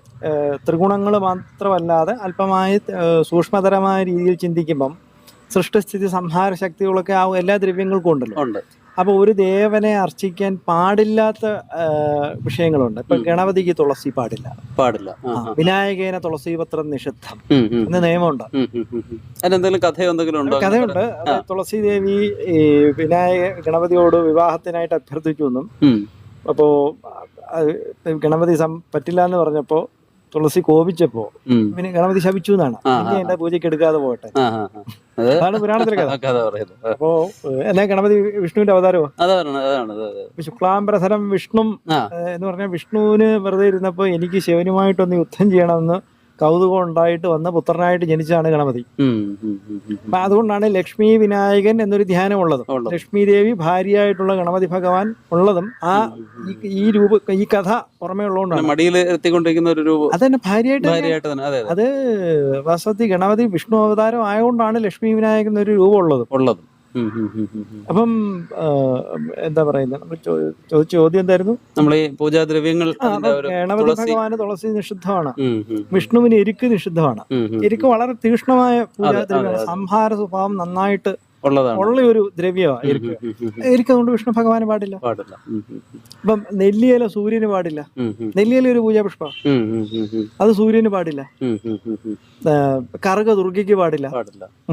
അതുപോലെ ദേവീ ചൈതന്യങ്ങൾക്കാണ് സാധാരണ കൂടുതൽ കൺഫ്യൂഷൻ വരുന്നത്. കാരണം ചില സ്ഥലങ്ങളിൽ ശാന്തരൂപയായ ദേവി അപ്പൊ ശ്വേതപുഷ്പങ്ങൾ അർച്ചിക്കുന്നു, വേറെ ചിലത്ത് നല്ല ചുവന്ന പുഷ്പങ്ങൾ അർച്ചിക്കണം. അപ്പൊ ഇങ്ങനെയുള്ളൊരു കൺഫ്യൂഷൻ സാധാരണയായിട്ട് നിൽക്കുന്നു. മിക്കയിടത്തും പ്രത്യേകിച്ച് വിധി നിഷേധങ്ങൾ തന്ത്രി കൽപ്പിക്കാത്തുള്ള മിക്കയിടത്തും ചുവപ്പ് പുഷ്പങ്ങള് ഭഗവതിക്കെല്ലാം കൊടുക്കാം. ചിലയിടത്ത് ഇപ്പോ പ്രത്യേകമായിട്ടുള്ള വിധി നിഷേധങ്ങളുണ്ട്, വെളുത്ത പുഷ്പങ്ങൾ മാത്രം മതി എന്നൊക്കെ ഉള്ളത്.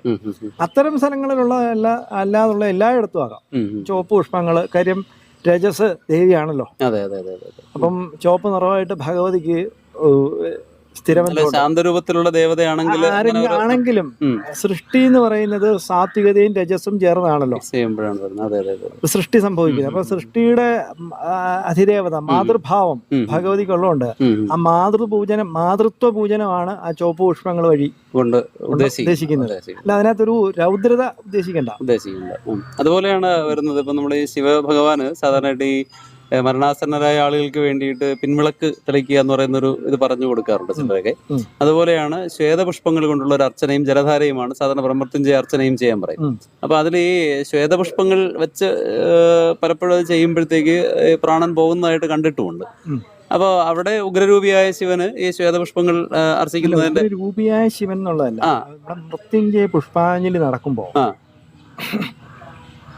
വാസ്തവത്തിൽ ആ മൃത്യുഞ്ജയ മന്ത്രത്തിന്റെ അർത്ഥം ഈ കർമ്മബന്ധങ്ങൾ അവസാനിപ്പിച്ച് മനോഹരമായ ജീവിതം പൂർത്തിയാക്കണം എന്നുള്ളതാണ്.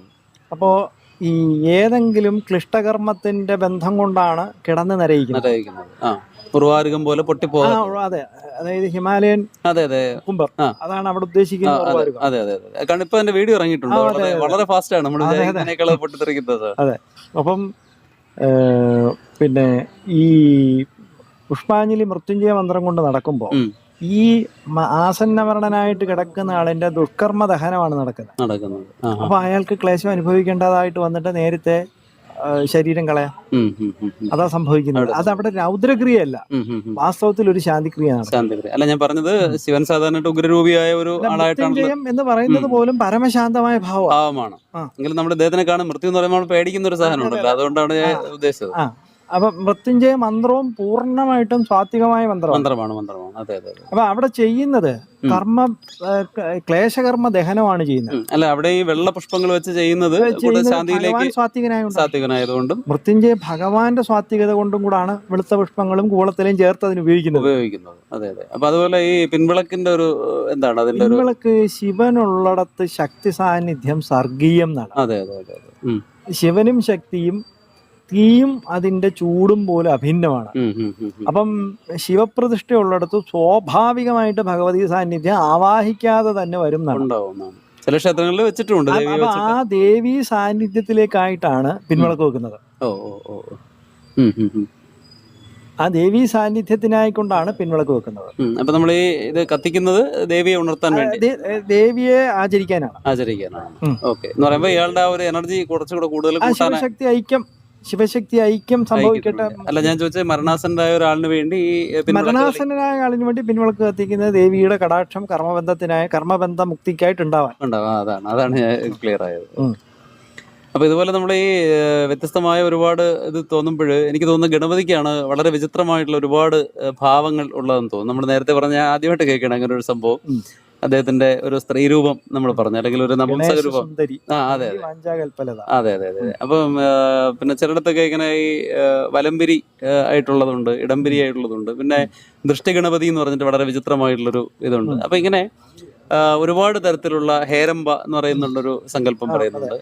അപ്പം ഗണപതി എപ്പോഴും നമ്മുടെ ബുദ്ധിയുമായിട്ട് ബന്ധപ്പെട്ടിരിക്കുന്നു എന്ന് പറയുന്നു, അല്ലെങ്കിൽ നമ്മുടെ ബുദ്ധിയെ ഉണർത്തുന്ന, അല്ലെങ്കിൽ നമ്മുടെ എന്താ പറയുക, നമ്മുടെ ഉള്ളിലുള്ള ധിഷണയെ ഉണർത്തുന്ന ഒരു ചൈതന്യമായിട്ട് പറയുന്നത്. അപ്പോൾ നമ്മുടെ ശ്വസനങ്ങളിൽ തന്നെ ആദ്യത്തെ 6000 ശ്വാസം, അങ്ങനെ എന്തോ 600 ശ്വാസങ്ങൾ യഥാർത്ഥത്തിൽ പിന്നെ ഗണപതിക്ക് പോകുന്നത് പറയുന്നു. അതെ അതെ. അപ്പൊ ഇത് പിന്നെ ഗണപതിയുടെ മറ്റേതെങ്കിലും തരത്തിലുള്ള വ്യത്യസ്തമായ രൂപങ്ങളുണ്ടോ, അല്ലെങ്കിൽ തന്ത്രക്രിയയിൽ ഇതെന്താണ് ഉദ്ദേശിക്കുന്നതെന്നൊന്ന്? ഗണപതി ഭഗവാൻ ഏത് തരം ഉപാസനയിലും തന്ത്രശാസ്ത്രം മുഖ്യമായിട്ട് 6 പിരിയുമല്ലോ. ശൈവം, വൈഷ്ണവം, ശാക്തേയം, ഷാൺമുഖം, ഗാണപത്യം, സൗരം. അപ്പം ഇതിലേത് സാധനയിലും ഗണപതി പൂജനം അത്യന്താപേക്ഷിത, ഒഴിച്ചുകൂടാൻ പാടില്ല.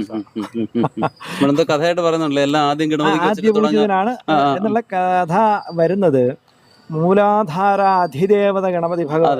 മൂലാധാരമൂർത്തി. അതെ അതെ അതെ. അപ്പം കുണ്ഡലിനി സ്ഥിതി ചെയ്യുന്ന ആധാരം മൂലാധാരമായതുകൊണ്ട് ഇപ്പൊ ഗണപതിയുടെ അനുഗ്രഹ കടാക്ഷങ്ങളില്ലാതെ അതിന്റെ ഊർധഗതി സാധ്യമല്ല. അപ്പം അതിന്റെ ഊർധഗതിയുടെ വിവിധ ഭാഗങ്ങളെയാണ് വിവിധ രൂപങ്ങൾ കൊണ്ടും ഉദ്ദേശിക്കുന്നത്. അപ്പം ഇടംപിരി, വലംപിരി എന്നൊക്കെ പറയുന്നത് ഇടപിങ്കളകളുടെ വ്യത്യസ്തങ്ങളായിട്ടുള്ള ജാഗരണങ്ങളെ സൂചിപ്പിക്കുന്നതാണ്. വിവിധ ആവശ്യങ്ങൾക്കായിട്ട് ഈ ഇടയെയും പിങ്കളെയൊക്കെ ജാഗരണപ്പെടുത്താറുണ്ട്.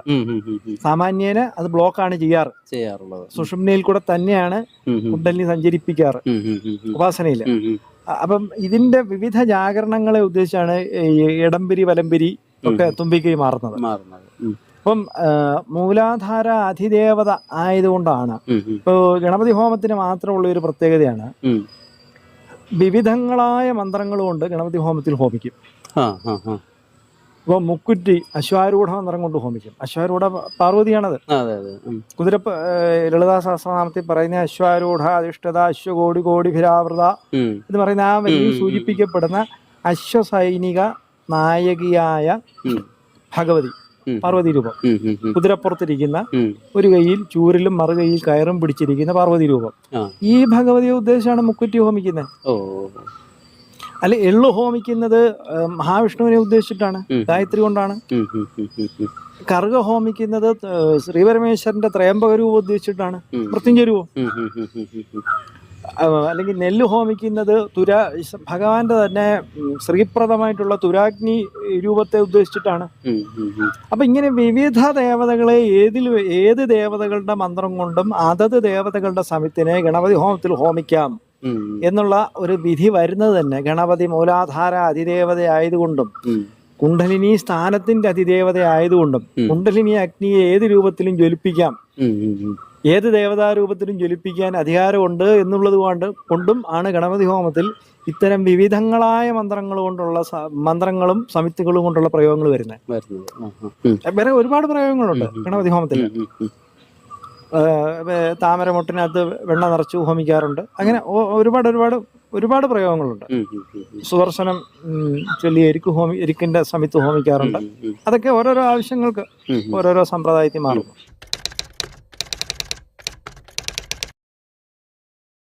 അപ്പൊ നമ്മൾ ഈ കഥയിൽ പറയുന്നത് ഗണപതിക്ക് എന്തുകൊണ്ടാണ് ഒരു ആനയുടെ ശിരസ് കിട്ടിയെന്ന് പറയുന്നുണ്ട്. പക്ഷേ ഈ തന്ത്രശാസ്ത്ര പ്രകാരം ആ ഒരു പ്രത്യേക രൂപത്തിന് എന്തെങ്കിലും പ്രത്യേക സാങ്കത്യമുണ്ടോ? ഗജമുഖത്തിൽ ഏറ്റവും പ്രസക്തം അതിന്റെ തുമ്പിക്കൈയാണ്. അപ്പൊ മൂലാധാരം ഗന്ധതത്വമായിട്ടാണ് ബന്ധം. ഭൂഭൂതവും ഈ വിശുദ്ധി തൊട്ട് താഴോട്ടുള്ള 5 ആധാരങ്ങള് 5 ഭൂതങ്ങളുമായിട്ട് ബന്ധമുണ്ട്. വിശുദ്ധിക്ക് ആകാശഭൂതമായിട്ടും, അനാഹതത്തിന് വായുഭൂതമായിട്ടും, അഗ്നി, സ്വാധിഷ്ഠാന ജലം, മൂലാധാരത്തിന് മണ്ണുമായിട്ട്, അല്ലെങ്കിൽ പൃഥ്വീതത്വം, പൃഥിവ്യാപ്തേജോ വായുരാകാശങ്ങളിൽ പൃഥ്വീബന്ധം മൂലാധാരത്തിനാകൊണ്ട് പൃഥിവിയുടെ വിഭൂതി ഗന്ധമാണ്. ജലത്തിന്റെ വിഭൂതി രസമാണ്, ടേസ്റ്റ്. അഗ്നിയുടെ വിഭൂതി ദൃശ്യമാണ്, കാഴ്ച. വായുവിന്റെ വിഭൂതി സ്പർശമാണ്. ആകാശത്തിന്റെ വിഭൂതി ശബ്ദമാണ്. അപ്പൊ പൃഥിവി വിഭൂതി ഗന്ധമാകൊണ്ട് ഗന്ധത്തിന്റെ സൂചനയാണല്ലോ നാസിക. അപ്പൊ നാസിക ഏറ്റവും നീണ്ട രൂപമാണല്ലോ ഗജം. അതുകൊണ്ടും കൂടാണ് ഗജമുഖം ഭഗവാൻ സ്വീകരിച്ചത്. പഠിച്ചു ചെല്ലുമ്പോഴാണ് അതിന്റെ ഒരു ശാസ്ത്രീയത നമുക്ക് മനസ്സിലാകുന്നത്. ഇപ്പൊ നമ്മൾ ഈ പിന്നെ ക്ഷേത്രങ്ങളിൽ തന്നെ വിഗ്രഹങ്ങൾ വെക്കുന്നത് പല രീതികളിൽ ഉണ്ട്. ഇപ്പൊ നമ്മളെ ഈ പൗർണമിക്കാവ് ക്ഷേത്രത്തില് ഇപ്പൊ ഈ അക്ഷര ദേവതകൾക്കുള്ള ശില്പങ്ങൾ അവർ കൊണ്ടുവന്നു. ഒരു മയിലാടിയിൽ പോയിട്ട് അതൊരു ധ്യാനത്തിലൂടെ അത് ചെയ്തു എന്നാണ് പറയുന്നത്. ഓരോ ദേവതയ്ക്കും അതിന്റെ ആ ഒരു ബീജമന്ത്രങ്ങൾ കണ്ടെത്തി അതിൻ്റെതായ ആ ഒരു രൂപം കണ്ടെത്തി ഓരോ അക്ഷരങ്ങൾക്കും ഒരു ഇത് പറയുന്നുണ്ട്. അപ്പോൾ സാധാരണയായിട്ട് ഈ വിഗ്രഹം എന്ന ചില സ്ഥലങ്ങളിൽ ഇതൊന്നുമില്ലാതെ ഇപ്പം നാരായണ ഗുരുദേവൻ തന്നെ പിന്നെ കണ്ണാടി പ്രതിഷ്ഠ വെച്ചിട്ടുണ്ട്. അപ്പോൾ ഈ സാധാരണയായിട്ട് നമ്മൾ ഈ കാണുന്ന വിഗ്രഹങ്ങൾക്ക് വേണ്ടി ഉപയോഗിക്കുന്ന വസ്തുക്കൾ അതിനെന്തെങ്കിലും ഈ ദേവതയുടെ ഇതുമായിട്ട് എനർജിയുമായിട്ട് എന്തെങ്കിലും കണക്ഷൻ ഉണ്ടോ? ഇനി ഓച്ചിറ പരബ്രഹ്മം അവിടെ ഒന്നുമില്ലാതെ നമ്മൾ ആ പാട്ടിൽ തന്നെ കേൾക്കുന്ന പോലെ പറയുന്നുണ്ട്. അപ്പോൾ ഇതിൻ്റെ ഈ ഒരു രണ്ട് എക്സ്ട്രീമുകളെ കുറിച്ചൊന്ന് പറയാമോ? ഓച്ചിറ പരബ്രഹ്മത്തെ കുറിച്ച് ആദ്യം പറയാം. ഈ ഓച്ചിറ എന്ന സങ്കല്പം വാസ്തവത്തിൽ അതിന്റെ കുറച്ച് ചരിത്രവും കൂടെ പഠിക്കേണ്ടതുണ്ട്. ചരിത്രവും കൂടെ പഠിക്കേണ്ടതുണ്ട് എന്ന് പറഞ്ഞാൽ ആദ്യകാലത്ത് ഇത് ജൈന സങ്കേതമായിരുന്നു. നോർത്ത് ഇന്ത്യയിൽ നിന്നുള്ള ജൈനന്മാരുടെ സങ്കേതമായിരുന്നു. അപ്പം അവരുടെ ഉപാസനാമൂർത്തികളായിട്ടിരുന്ന ഔവച്ചന്റെ പ്രതിഷ്ഠയും മായിയക്കിയുടെ പ്രതിഷ്ഠയും ഉണ്ടായിരുന്ന സ്ഥലമാണത്. ഔവച്ചനും ഔവച്ചന്റെ ചിറ ചേർന്നതുമായിട്ടുള്ള ഔവച്ചൻ ചിറ എന്നുള്ള പേരാണ് ലോപിച്ചോച്ചറയായത്. ഓ ശരി ശരി. ഞാൻ ഇടയ്ക്ക് ഒരു സംശയം ചോട്ടെ, കാരണം ഈ രണ്ടുപേരും ഈ യക്ഷനും യക്ഷി എന്നുള്ള സങ്കല്പത്തിൽ വരുന്നുണ്ട്. യക്ഷനും യക്ഷിണിയായിട്ട് നമ്മുടെ ജൈനതാന്ത്രികന്മാർക്കിടയിലെ യക്ഷയക്ഷിണി ഉപാസനകളാണ് മുഖ്യം. കാരണം ഈ ആ രണ്ടുപേര് എനിക്ക് ആദ്യത്തെ ഞാൻ കേട്ടിട്ടില്ല, രണ്ടാമത്തെ പേര് ഞാൻ അതുകൊണ്ടാണ് ഡൗട്ട് വന്നത്. അതെ, മായിയക്കി സാന്നിധ്യമാണ് അവിടെ മഹാലക്ഷ്മി രൂപത്തിൽ പ്രതിഷ്ഠിച്ചിരിക്കുന്നത് ഓച്ചിറ. നമ്മുടെ അതുപോലെ പഞ്ചഭൂതങ്ങളില് പിന്നെ ജൈനന്മാര് ഇതാക്കുന്നത് അഗ്നിതത്വമല്ലേ അവർ അനുഷ്ഠിക്കുന്നത്, ശരീരത്തിനെ കൂടുതൽ വരണ്ടതാക്കി അങ്ങനെ ഒരു അത് അവരുടെ സാധനാക്രമം കുറച്ചൊന്ന് വ്യത്യസ്തമാണ്. ഇങ്ങനെ കേട്ടിട്ടുണ്ട്. ഈ ഇതില് ഏറ്റവും കൂടുതൽ ഈ അഗ്നിതത്വത്തിനെ ഉപാസിച്ച് അവരുടെ ശരീരത്തിലെ ജലം അവർക്ക് നിഷിദ്ധമാണെന്നുള്ള രീതിയിൽ പറയുന്നുണ്ട്. അവർ കുളി വളരെ അപൂർവമാണ്, കുറവാണ്. പിന്നെ ചെറിയ ചൂടുവെള്ളം വെച്ച് മാത്രമേ അവർ ശരീരം തുടയ്ക്കുക ഇതാകാറുള്ളൂ. പിന്നെ പകല് സഞ്ചരിക്കാറില്ല. പിന്നെ എന്താണ് കിഴങ്ങ് വർഗ്ഗങ്ങളൊന്നും കഴിക്കാറില്ല. ഇങ്ങനെ കുറെ കാര്യങ്ങൾ അവരെ കുറിച്ച് കേട്ടിട്ടുണ്ട്. ഈ അടുത്ത കാലത്ത് പിന്നെ +2 99.99% മാർക്ക് വാങ്ങിച്ച ഒരു വർഷിൽ പാണ്ഡെ എന്നൊരു കുട്ടിയുണ്ട് ഗുജറാത്തില്. അപ്പൊ അയാളുടെ +2 റിസൾട്ട് വാങ്ങിക്കാനായിട്ട് അയാൾ സ്കൂളിൽ പോയില്ല. കാരണം അയാൾ നേരെ ജൈനമതം സ്വീകരിച്ചു എന്ന് പറഞ്ഞിട്ട് ഇന്ത്യ ടുഡേയിലൊക്കെ വലിയ വാർത്തയായിട്ട് അതെ വലിയ വാർത്തയായിട്ട് വന്നിരുന്നു. അയാളുടെ ചേച്ചിക്കും ഇതേ മാർക്കായിരുന്നു. അപ്പൊ ഇദ്ദേഹം എന്ന് പറഞ്ഞാൽ 7 മണി 7:30 ആകുമ്പോൾ ഉറങ്ങുന്നത്, അതിരാവിലെ എഴുന്നേൽക്കുക. അപ്പം സന്യാസത്തിന്റെ അത്രയും ഒരു ഇതുണ്ടായിരുന്ന ഒരാളായിരുന്നു. അവരുടെ വീട്ടിലാണ് ഏറ്റവും കറണ്ട് ബില്ല് കുറവായിരുന്ന ഒരാൾ. കാരണം ഇങ്ങനെ ഒരു ഇതാണ്. അപ്പൊ അതുപോലെ ഈ ശരീരത്തിനുള്ളിലുള്ള ഈ പ്രാണന്റെ പിന്നെ ഈ ഒരു എന്താ പറയുക പഞ്ചഭൂതങ്ങളിൽ അഗ്നിയെ ഉപാസിച്ച് ശരീരത്തിനെ ഇങ്ങനെ ഉണക്കി പിന്നെ സാന്താളം എന്ന് പറഞ്ഞ ക്രിയയും അവർ പറയുന്നതായിട്ട് ചെയ്യുന്നുണ്ട്. സ്വയം മരണത്തെ അനുഷ്ഠിക്കുക എന്ന് പറയുന്നതും കേട്ടിട്ടുണ്ട്. അപ്പൊ ഇതിന് നമ്മുടെ ഈ ഭാരതീയ സങ്കല്പത്തില് ഇങ്ങനെ ഈ ഔവച്ചന്റെയും മായിക്കയുടെയും ഉപാസന നടന്നിരുന്ന സ്ഥലമായതുകൊണ്ടാണ്. അപ്പൊ ഈ ആദ്യം പറഞ്ഞ പേര് ശരിക്കും നമ്മുടെ മലയാള നാട്ടിലുള്ള ആരെങ്കിലാണോ? നോർത്ത് ഇന്ത്യൻ ടൈമാണ് ഔവച്ചൻ, മലയാള പദമല്ലത്, നോർത്ത് ഇന്ത്യൻ ടൈമാണ്. നമ്മുടെ ഇവിടുത്തെ ഒരു പേര് കണക്ക് തോന്നുന്നുണ്ട് അങ്ങനെ. അപ്പം അത് അങ്ങനെയാണ് ഓച്ചിറ എന്നുള്ള പദം ഉത്ഭവിച്ചത്. അപ്പൊ അതിനുശേഷം ജൈനമത പ്രഭാവം അസ്തമിച്ച ശേഷം ബൗദ്ധ സങ്കേതമായിട്ട് മാറി. ബുദ്ധ ഗുരുക്കന്മാരുടെ സങ്കേതമായിട്ട് അത് മാറി. അങ്ങനെയാണ് കെട്ടുത്സവങ്ങൾ വരുന്നത് ഓച്ചിറ. ഈ കെട്ടുത്സവങ്ങളെല്ലാം ബൗദ്ധ പാരമ്പര്യത്തിൽ നിന്നുള്ളതാണ്. ബൗദ്ധ ഗുരുസങ്കേതങ്ങളിലേക്ക്, ബുദ്ധവിഹാരങ്ങളിലേക്ക് വിളവിന്റെ ഒരംശം നെൽക്കതിര് കൊണ്ട് കാളയെ കെട്ടി കൊണ്ടുവന്ന് ഗുരുക്കന്മാരുടെ സന്നിധി സമർപ്പിക്കുന്നതാണ് പിന്നീട് കെട്ടുത്സവങ്ങളായിട്ട് ഡെവലപ്പ് ആയത്.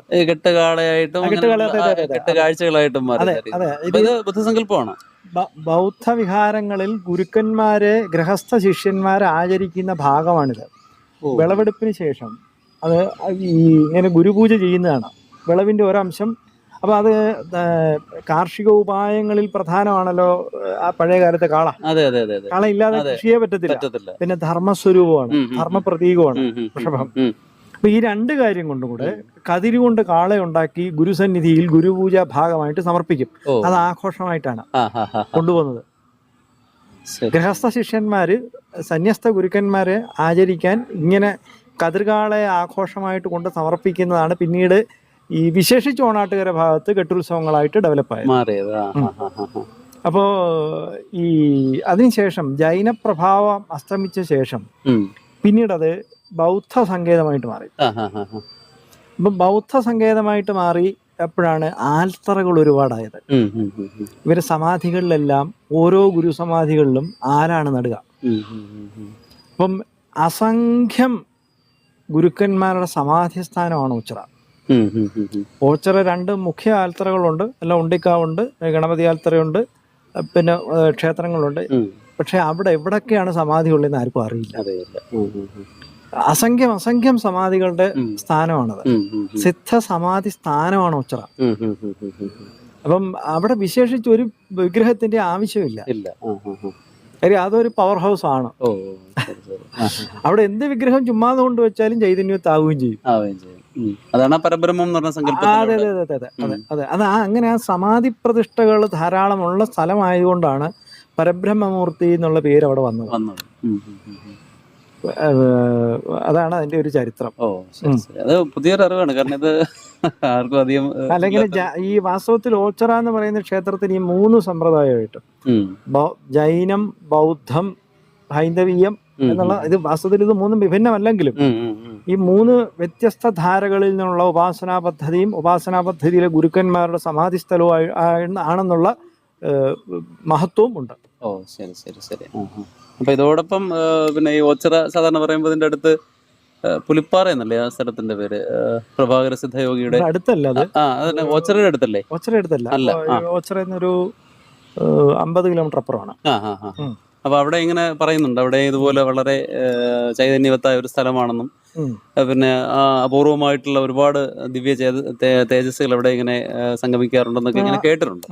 50 കിലോമീറ്റർ അപ്പുറം, ഓച്ചിറ അടുത്തല്ല. അപ്പം പ്രഭാകര സിദ്ധയോഗിയെ കുറിച്ച് കൂടി ഒന്ന്. പ്രഭാകര സിദ്ധയോഗിയുടെ ഒരു ആവാസ കേന്ദ്രമായിരുന്നു ഓച്ചിറ. അതെ അതെ അതെ. ഇപ്പോഴും ദിവ്യ ഗുരുക്കന്മാർ ഇടയ്ക്കിടയ്ക്ക് വന്ന് പോകാറുള്ള സ്ഥലം അതെ അതെ അതെ അതെ ഓച്ചിറ. അപ്പൊ പ്രഭാകര സിദ്ധയോഗി പിന്നെ ഈ ആയുസ്സിനെ 6ആയിട്ടാണ് തിരിക്കുക. അല്പായുസ്, ഹ്രസ്വായുസ്, മധ്യായുസ്, ദീർഘായുസ്, അമിതായുസ്, ദിവ്യായുസ്. അവസാനത്തെ 2 കേട്ടിട്ടില്ല. മറ്റേ നമ്മൾ 120 വയസ്സിന്റെ കണക്കിലല്ലേ ഈ പറഞ്ഞത്? അതെ, 120 വരെ ഇരിക്കുന്നതാണ് അമിതായുസ്. അല്പായുസ് എന്ന് വെച്ചാൽ ഒരു ജനിച്ച് വലിയ താമസമില്ലാതെ മരിക്കുന്നത്. ഹ്രസ്വായുസ് എന്ന് വെച്ചാൽ ഒരു 10-20 വർഷത്തിനകം മരിക്കുന്നു. മധ്യായുസ് ഒരു 50-55-നകം മരിക്കുന്നത് മധ്യായുസ്. ദീർഘായുസ് ഒരു 80-90-നകം മരിക്കുന്നത്. അമിതായുസ് 100 കവിഞ്ഞ് 120-നടുത്തൊക്കെ ഇരിക്കുന്നത്. ഇത് കഴിഞ്ഞ് നൂറ്റാണ്ടുകളോളം ഇരിക്കുന്ന അവസ്ഥയുടെ പേരാണ് ദിവ്യായുസ്. അപ്പൊ അത് പൂർവജന്മത്തിലെ മഹാതപസ് ആചരിച്ച സിദ്ധന്മാരോ അല്ലെങ്കിൽ സിദ്ധഭൂമികളിൽ നിന്നും വിശേഷിച്ച് പ്രകൃതിയുടെ കൽപ്പന പ്രകാരം സമൂഹത്തിൽ എന്തെങ്കിലും മാറ്റം വരുത്താനായിട്ട് വന്ന ഗുരുക്കന്മാരോ ആണ് ദിവ്യായുസായിട്ട് സാമാന്യനെ ഇരിക്കുക. ദിവ്യായുസായിട്ടിരുന്ന യോഗീശ്വരന്മാരിൽ നമ്മുടെ സമീപസ്ഥനായിട്ടുള്ളതിൽ പ്രശസ്തൻ ഇദ്ദേഹം തന്നെയാണ്. ശിവപ്രഭാകര സിദ്ധിയോട് 786 വർഷമാണ് അദ്ദേഹം ഇരുന്നത്. ഇപ്പോഴും ഇടയ്ക്കിടയ്ക്ക് അദ്ദേഹത്തെ പറയുന്നുണ്ട്. അപ്പോ പുള്ളിയുടെ സമാധി പലയിടത്തുണ്ട്, പല രാജ്യങ്ങളിലുണ്ട്. അപ്പോ റഷ്യൻ പട്ടാളക്കാരൊക്കെ അദ്ദേഹത്തിന് ഒരുപാട് പ്രകീർത്തിക്കുന്നു. അദ്ദേഹത്തിന്റെ സമാധി സ്ഥാനത്ത് ഒരു റഷ്യൻ സങ്കേതമുണ്ട്. അല്ല, അതേ പറഞ്ഞു, ഒത്തിരി ആൾക്കാർ അവിടെ വരുന്നുണ്ട്. ആ ഒരു സമയത്ത് അങ്ങനെ വരുന്നുണ്ട്. പക്ഷെ നമുക്കൊക്കെ അത് അറിയില്ല. അതുപോലെ ഈ മഞ്ഞിന്റെ അടിയിൽ മൂടിക്കിടന്ന ഒരു ശരീരമായിട്ട് അദ്ദേഹത്തിനെ കണ്ടെത്തി. പിന്നീട് അവിടെ ചെല്ലുമ്പോഴേക്കും കിട്ടി. കടലിന്റെ അടിയിൽ ഇങ്ങനെ കിടന്നതായിട്ട് പറയുന്നുണ്ട്. മാതാ മൃദാനന്ദ ദേവിക്ക് സിദ്ധികളെല്ലാം കൊടുത്ത് ദീക്ഷ കൊടുത്തു, സിദ്ധകളെല്ലാം കൊടുത്തു പറയുന്നുണ്ട്. അതെ അതെ അതെ. അപ്പൊ അതിങ്ങനെ പല ഭാഗങ്ങളിൽ പലരും പറഞ്ഞു. ചിലയിടത്ത് ഞങ്ങൾ അന്വേഷിച്ചപ്പോഴത്തേക്ക് പറഞ്ഞു അദ്ദേഹത്തെ കുറിച്ച് പറയാൻ ഞങ്ങൾക്ക് നിർവാഹമില്ല, അനുവാദം ഇല്ലാത്തതുകൊണ്ട് പറയാൻ പറ്റില്ല എന്ന് പറഞ്ഞു. അതുകൊണ്ടാണ് ഞാൻ ഇങ്ങനെ ചോദിച്ചത് ആ ഒരു ഇതില്. അല്ലാതെ അങ്ങനെ ദിവ്യായുസായിട്ടിരുന്ന സിദ്ധന്മാരില് പ്രസിദ്ധൻ മറ്റൊരാള് വില്വമംഗലം സ്വാമിയാരാണ്. കാര്യം പല നൂറ്റാണ്ടിലെ പല കഥകളുമായിട്ട് ബന്ധപ്പെട്ട് വില്വമംഗലം സ്വാമിയാരുണ്ട്. അതുകൊണ്ട് തന്നെ പലപ്പോഴും ഇദ്ദേഹത്തെ പലരായിട്ടാണ് ആളുകൾ ധരിക്കുന്നത്. അതെങ്ങനെയാണ് അതറിയില്ല. ദേഹം പൊഴുത്തു എന്ന് പറയുന്ന അങ്ങനെ ഒരു സങ്കല്പം അദ്ദേഹത്തിന്റെ സമാധി തിരുവനന്തപുരത്താണ്. വില്വമംഗലം സ്വാമിയാർ ഈ പുഴു ഇങ്ങനെ എടുത്തു വെച്ചു അങ്ങനെ ഒരു അദ്ദേഹത്തെ കുറിച്ച് അല്ലല്ലേ? അത് പല കഥകൾ എവിടെയോ ഒരിടത്ത് കേട്ടിട്ടുണ്ട്. അദ്ദേഹത്തിന്റെ സമാധി സ്ഥാനമാണ് സ്വാമിയാർ മഠം. സ്വാമിയാർ മഠത്തിലെ ശ്രീകൃഷ്ണ ക്ഷേത്രം. അദ്ദേഹത്തിന്റെ ഉപാസന ഗോപാലസുന്ദരിയായിരുന്നു. ശരി ശരി. നേരത്തെ അതെ.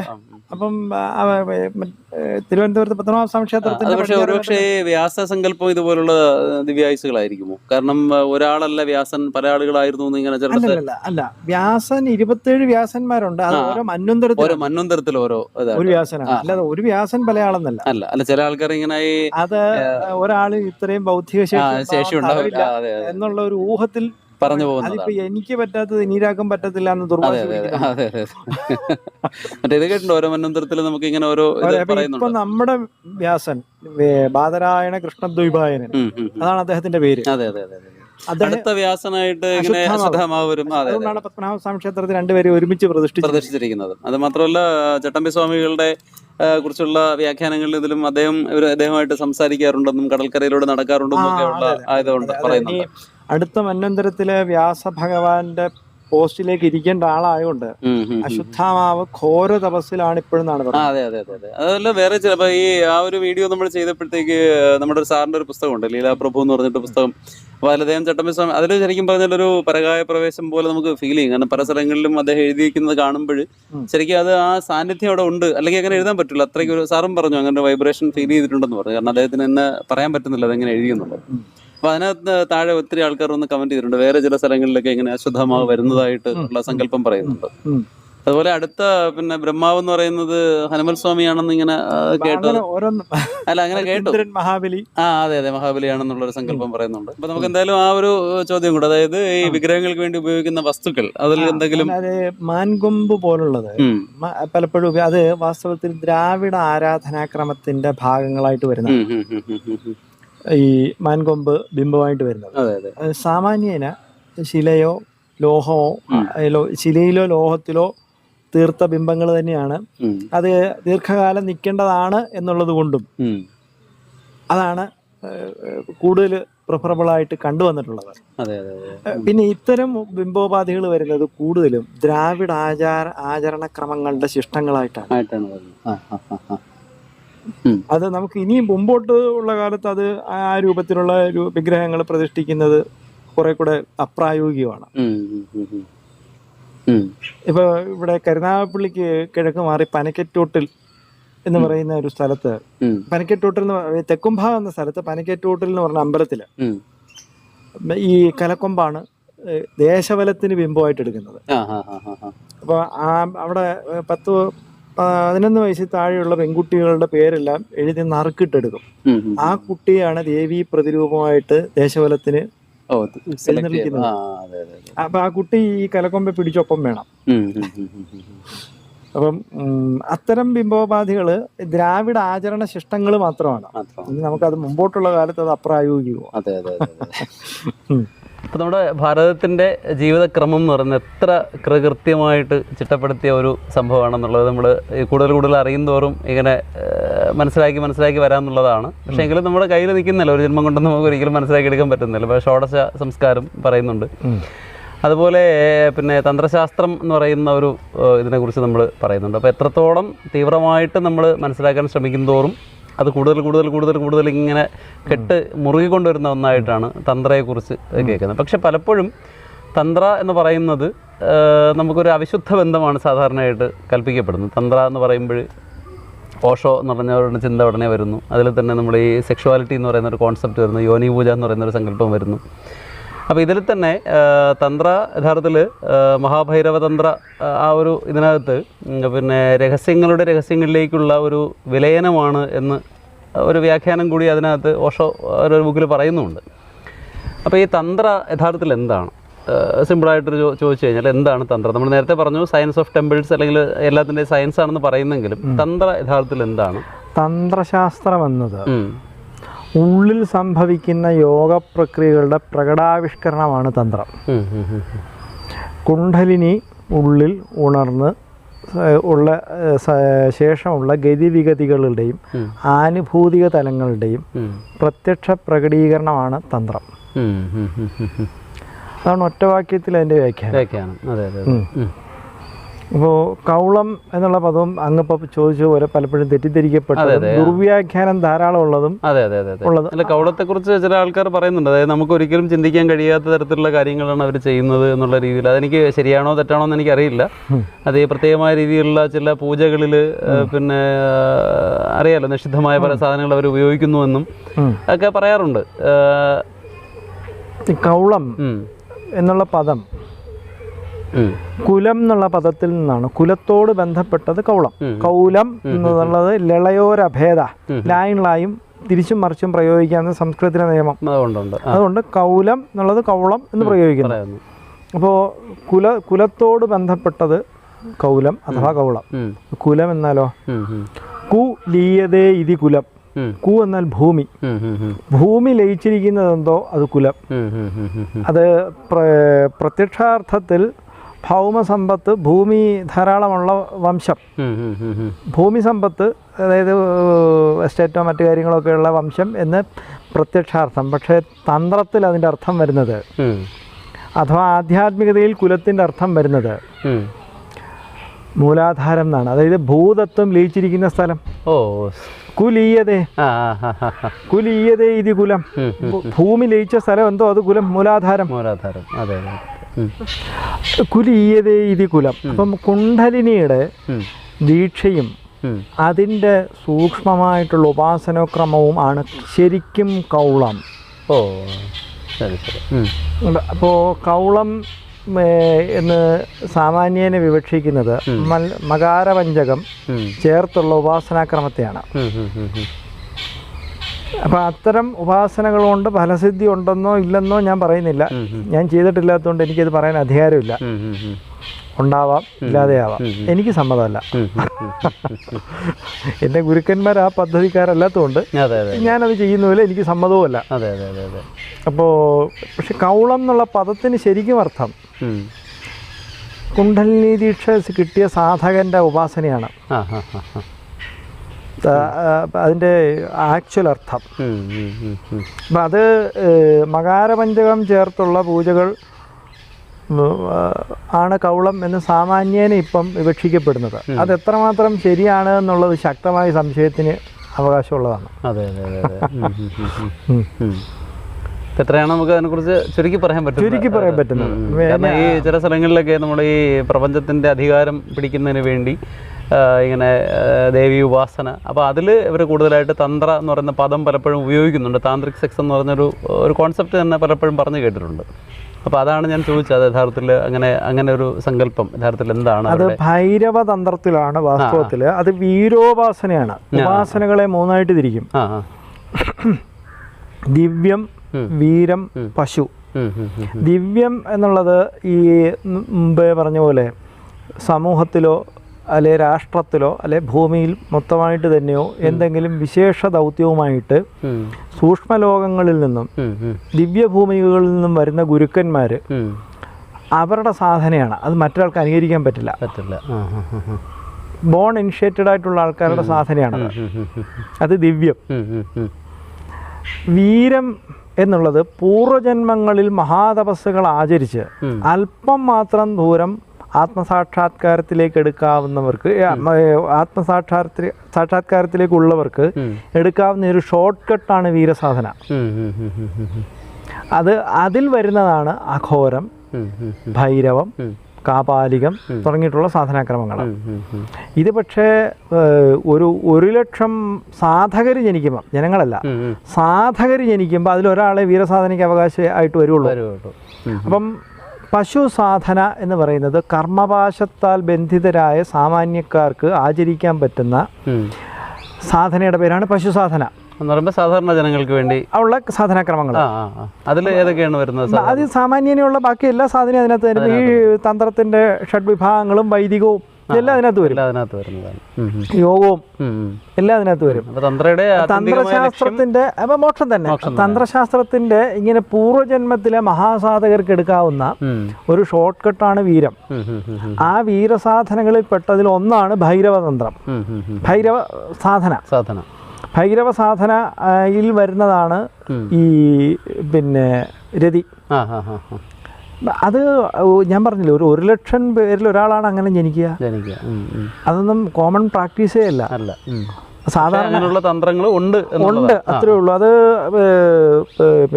ഭൈരവ സാധനയിൽ ഗുരു ശിഷ്യന് മന്ത്രസാധന ഉപദേശിച്ച്, അതിൽ ഭൈരവനും ഭൈരവിയും വേണം, സാധന ഉപദേശിച്ച് അത് ജപിച്ച് ലക്ഷോപലക്ഷം ജപിച്ച് ഒരു വലിയ അവസ്ഥയിൽ എത്തിയ ആളിന് ആണ് സാധനയിൽ രതിക്ക് അനുവാദം വരിക. കാര്യം ശിവശക്തി ഐക്യമാണ് രതി, ഭൗതികമായിട്ടുള്ള രീതിയിൽ. അല്ല, ഇതിന്റെ കഥ തുടങ്ങുന്നതും അങ്ങനെയാണല്ലോ. അതെ അതെ അതെ അതെ അതെ. അപ്പോൾ രതി, അതെ അതെ അതെ, ശിവശക്തി ഐക്യമാകൊണ്ട് അപ്പം സാധനയുടെ ഒരു സർട്ടൺ ലെവൽ കഴിഞ്ഞ ആളിന് ആണിതിന് ആ പദ്ധതിയിൽ തന്നെ അവകാശം കൊടുക്കുക, അധികാരം കൊടുക്കുക. അങ്ങനെ കൊടുത്തിട്ട് അവർ ചെയ്യുന്നത് ഈ ഓർഗാസത്തെ രതിമൂർച്ചയിൽ നിന്ന് നേരിട്ട് സമാധിയിലേക്ക് കടക്കുകയാണ് ആ ഭൈരവ സാധനയിൽ ചെയ്യുന്നത്.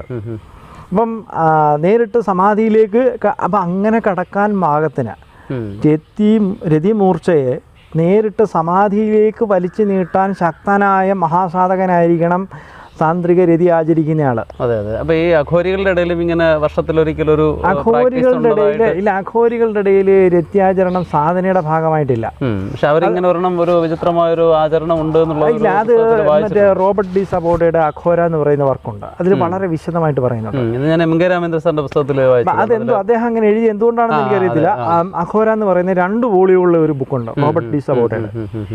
അപ്പം അതിനകത്ത് വളരെ വിശദമായിട്ട് പറഞ്ഞിട്ടുണ്ട്, വളരെ വിശദമായിട്ട്. അത് എടുത്ത് ചോദിക്കാൻ കാരണം ഈ വെസ്റ്റേണേഴ്സിന്റെ ഇടയിലും ഇതുമാതിരിയുള്ള ഇപ്പൊ നമ്മൾ ചില കൾട്ടുകൾ കേട്ടിട്ടുണ്ടല്ലോ, ഇലൂമിനാറ്റി അങ്ങനെയുള്ള ചില കൾട്ടുകൾ കേട്ടിട്ടുണ്ട്. അപ്പൊ അതിനകത്ത് സിയോണിലെ പ്രയറി എന്ന് പറഞ്ഞൊരു വലിയ ഗ്രൂപ്പിനെ കുറിച്ച് ഡാൻ ബ്രൗണിന്റെ ബുക്കിൽ പറയുന്നുണ്ട്. അപ്പോൾ അതിനകത്ത് അവരും ഇങ്ങനെ ഹാരോസ് ഗാമോസ് എന്നങ്ങനെ പറഞ്ഞിട്ടൊരു ടൈം പറയുന്നുണ്ട്. അവിടെയും ഇതുമാതിരിയുള്ളൊരു സിസ്റ്റത്തെക്കുറിച്ച് പറയുന്നുണ്ട്. അവരത് പറയുന്നത് ഈ പറയുന്ന ടോട്ടൽ വൈബ്രേഷൻ എന്ന് പറയുന്നതിനെ നമ്മൾ ഈ പറയുന്ന പ്രപഞ്ചബോധത്തിലേക്ക് ലയിപ്പിക്കുക എന്ന് പറയുന്ന ഒരു താത്വിക ആചരണമായിട്ടാണ് പറയുന്നത്. അതുപോലെ തന്നെ ശങ്കരാചാര്യരുടെ ഒടുവിലും ഇങ്ങനെ നമ്മളൊരു കഥ കേട്ടിട്ടുണ്ട്. കഥയാണോ ഉള്ളതാണോ നമുക്കറിയില്ല. അദ്ദേഹം ഈ സംവാദത്തിൽ പരാജയപ്പെട്ടത് ഈ ഒരു സ്ത്രീയുമായിട്ടുള്ള ഇതിനെക്കുറിച്ചുള്ള വിഷയം ചോദിക്കുമ്പോൾ അദ്ദേഹത്തിന് അറിയില്ല എന്ന് പറഞ്ഞിട്ട് പുള്ളി അദ്ദേഹം ഒരു രാജാവിൻ്റെ ശരീരം സ്വീകരിച്ചു എന്ന് പറഞ്ഞിട്ട് കഥ പറയുന്നുണ്ട്.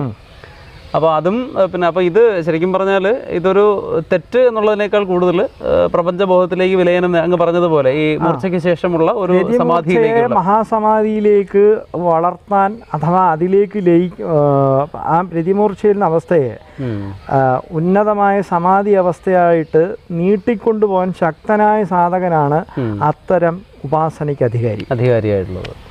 അപ്പൊ അത് വലിയ അവസ്ഥകളാണ്. കാരണം ഞാൻ എടുത്ത് ചോദിക്കാൻ കാരണം ഇത് ഒരുപാട് കൺഫ്യൂഷൻ ഉണ്ടാക്കുന്ന ഒരു മേഖല. അത് വീരസാധനപ്പെട്ടതാണ്, അത് സാധാരണക്കാർക്ക് ആശ്രയിക്കാവതല്ല. അതെ അതെ അതെ അതെ അതെ. ഇപ്പൊ പലപ്പോഴും ഇങ്ങനെ കേൾക്കുമ്പോൾ ഇപ്പൊ തന്ത്ര എന്ന് പറയുമ്പോൾ തന്നെ ആളുകൾ നെറ്റി ചൊളിക്കുന്നു. തന്ത്ര എന്തോ ഒരു പ്രത്യേകിച്ചും തന്ത്രയെ കുറിച്ച് കൂടുതൽ എഴുതിയുള്ളത് ഓഷോയാണ്. അപ്പൊ അതുകൊണ്ട് അങ്ങനെ ഒരു കൺഫ്യൂഷൻ ആളുകൾ. അദ്ദേഹത്തിന്റെ ആത്മകഥയെ പറഞ്ഞിട്ടുണ്ട്, ഞാൻ രതിയുടെ ദിവ്യത്വമാണ് പറഞ്ഞത്, അതെ അതെ അതെ അതെ, അല്ലാതെ ഫ്രീ സെക്സ് അല്ല പറഞ്ഞത്. പക്ഷെ അദ്ദേഹം അങ്ങനെ തെറ്റിദ്ധരിക്കുന്നുണ്ട്. അങ്ങനെ ഒരു സംഭവത്തെ പുള്ളിയുടെ ആത്മകഥയെ പുള്ളി അത് പറയുന്നുണ്ട്. ഞാൻ രതി എന്ന പ്രക്രിയയിലെ ശിവശക്തി ഐക്യത്തിന്റെ അംശത്തെ കുറിച്ചാണ് ഞാൻ പറഞ്ഞത്, അല്ല അധാർമിക രതിയെ പ്രോത്സാഹിപ്പിക്കുക അല്ല ഞാൻ ചെയ്തതെന്ന് പുള്ളിയുടെ ആത്മകഥയെ സ്പഷ്ടമായിട്ട് പറയുന്നുണ്ട്. ഈ ഈഗോ ലോജിക് മാസ്റ്റർ ആയതുകൊണ്ട് ഈ അവനവന് താല്പര്യമുള്ളതാണല്ലോ. തീർച്ചയായിട്ടും വ്യാഖ്യാനിച്ച് വളച്ചൊടിച്ച് വേറെ രീതിയിലേക്ക് ആക്കാൻ പറ്റും നമുക്ക്. അപ്പോൾ അതുപോലെ നമ്മൾ ഈ ദേവതാ സങ്കല്പങ്ങളെ കുറിച്ച് പറയുമ്പോഴത്തേക്ക് ശരിക്കും നമ്മുടെ ശരീരത്തിനകത്ത് തന്നെ ദേവതകൾ അധിവസിക്കുന്നു എന്നുള്ളൊരു സങ്കല്പം, അതായത് നമ്മുടെ ഷഡാധാരങ്ങളിലും ഇതുപോലുള്ള ഓരോ ദേവതകൾ, ഇപ്പോൾ ഹാഗിനി അതുപോലെ ഡാഗിനി ഇങ്ങനെയുള്ള ദേവതകളുണ്ട് എന്ന് പറയുന്നു. അത് പലരും സുഷുപ്താവസ്ഥയിലാണെന്ന് പറയുന്നു. കാരണം കർമ്മപരമ്പരകളുടെ ഈ ഒരു സഞ്ചരണത്തിൽ നമ്മളൊരിക്കലും അതിനെക്കുറിച്ച് ചിന്തിക്കുകയോ അല്ലെങ്കിൽ അതിനെ ഉണർത്താൻ ആവശ്യമായിട്ടുള്ള കർമ്മങ്ങളൊന്നും ചെയ്യാതിരിക്കുകയോ ചെയ്യുമെന്ന് പറയുന്നുണ്ട്. അപ്പോൾ നമ്മുടെ ശരീരത്തിൽ തന്നെയുള്ള അപ്പോൾ ഈ ദേവതാ സങ്കല്പങ്ങൾ എങ്ങനെയാണ്, അല്ലെങ്കിൽ പൊതുവായിട്ടുള്ള ദേവതാ സങ്കല്പങ്ങളെക്കുറിച്ചുള്ള എന്താണ് അതിൻ്റെ ഒരു. അതായത് നിർമ്മലാനന്ദഗിരി സ്വാമി പ്രസിദ്ധനായിട്ടുള്ള സന്യാസി വര്യൻ, അപ്പോൾ അദ്ദേഹം ഒരിക്കൽ വമനം, അതായത് ഛർദിക്കൽ എന്ന ക്രിയയെ വ്യാഖ്യാനിച്ച ക്രമം എങ്ങനെയെന്നറിയോ? വിഹിതമല്ലാത്ത യജ്ഞത്തെ തടുക്കുന്ന കോപാകുലനായ രുദ്രന്റെ പ്രവൃത്തിയാണ് വമനം. ജഠരാഗ്നിയിലേക്ക് വിഹിതമല്ലാത്ത വസ്തുവിനെ ഹോമിക്കുമ്പം ആ വിഹിതമല്ലാത്ത ഹോമത്തെ തടുക്കുന്ന ദക്ഷയാഗം നശിപ്പിച്ച് പരമേശ്വരാംശം നമ്മുടെ ഉള്ളിൽ ജ്വലിക്കുന്നതാണ്. ആ പരമേശ്വര പ്രവൃത്തിയാണ് വമനം എന്ന് പറയുന്നത്. അപ്പോൾ വമനത്തിന് അത്തരം ഒരു വ്യാഖ്യാനം വളരെ രസകരവും വളരെ വേറൊരു കാഴ്ചപ്പാടുമാണ്.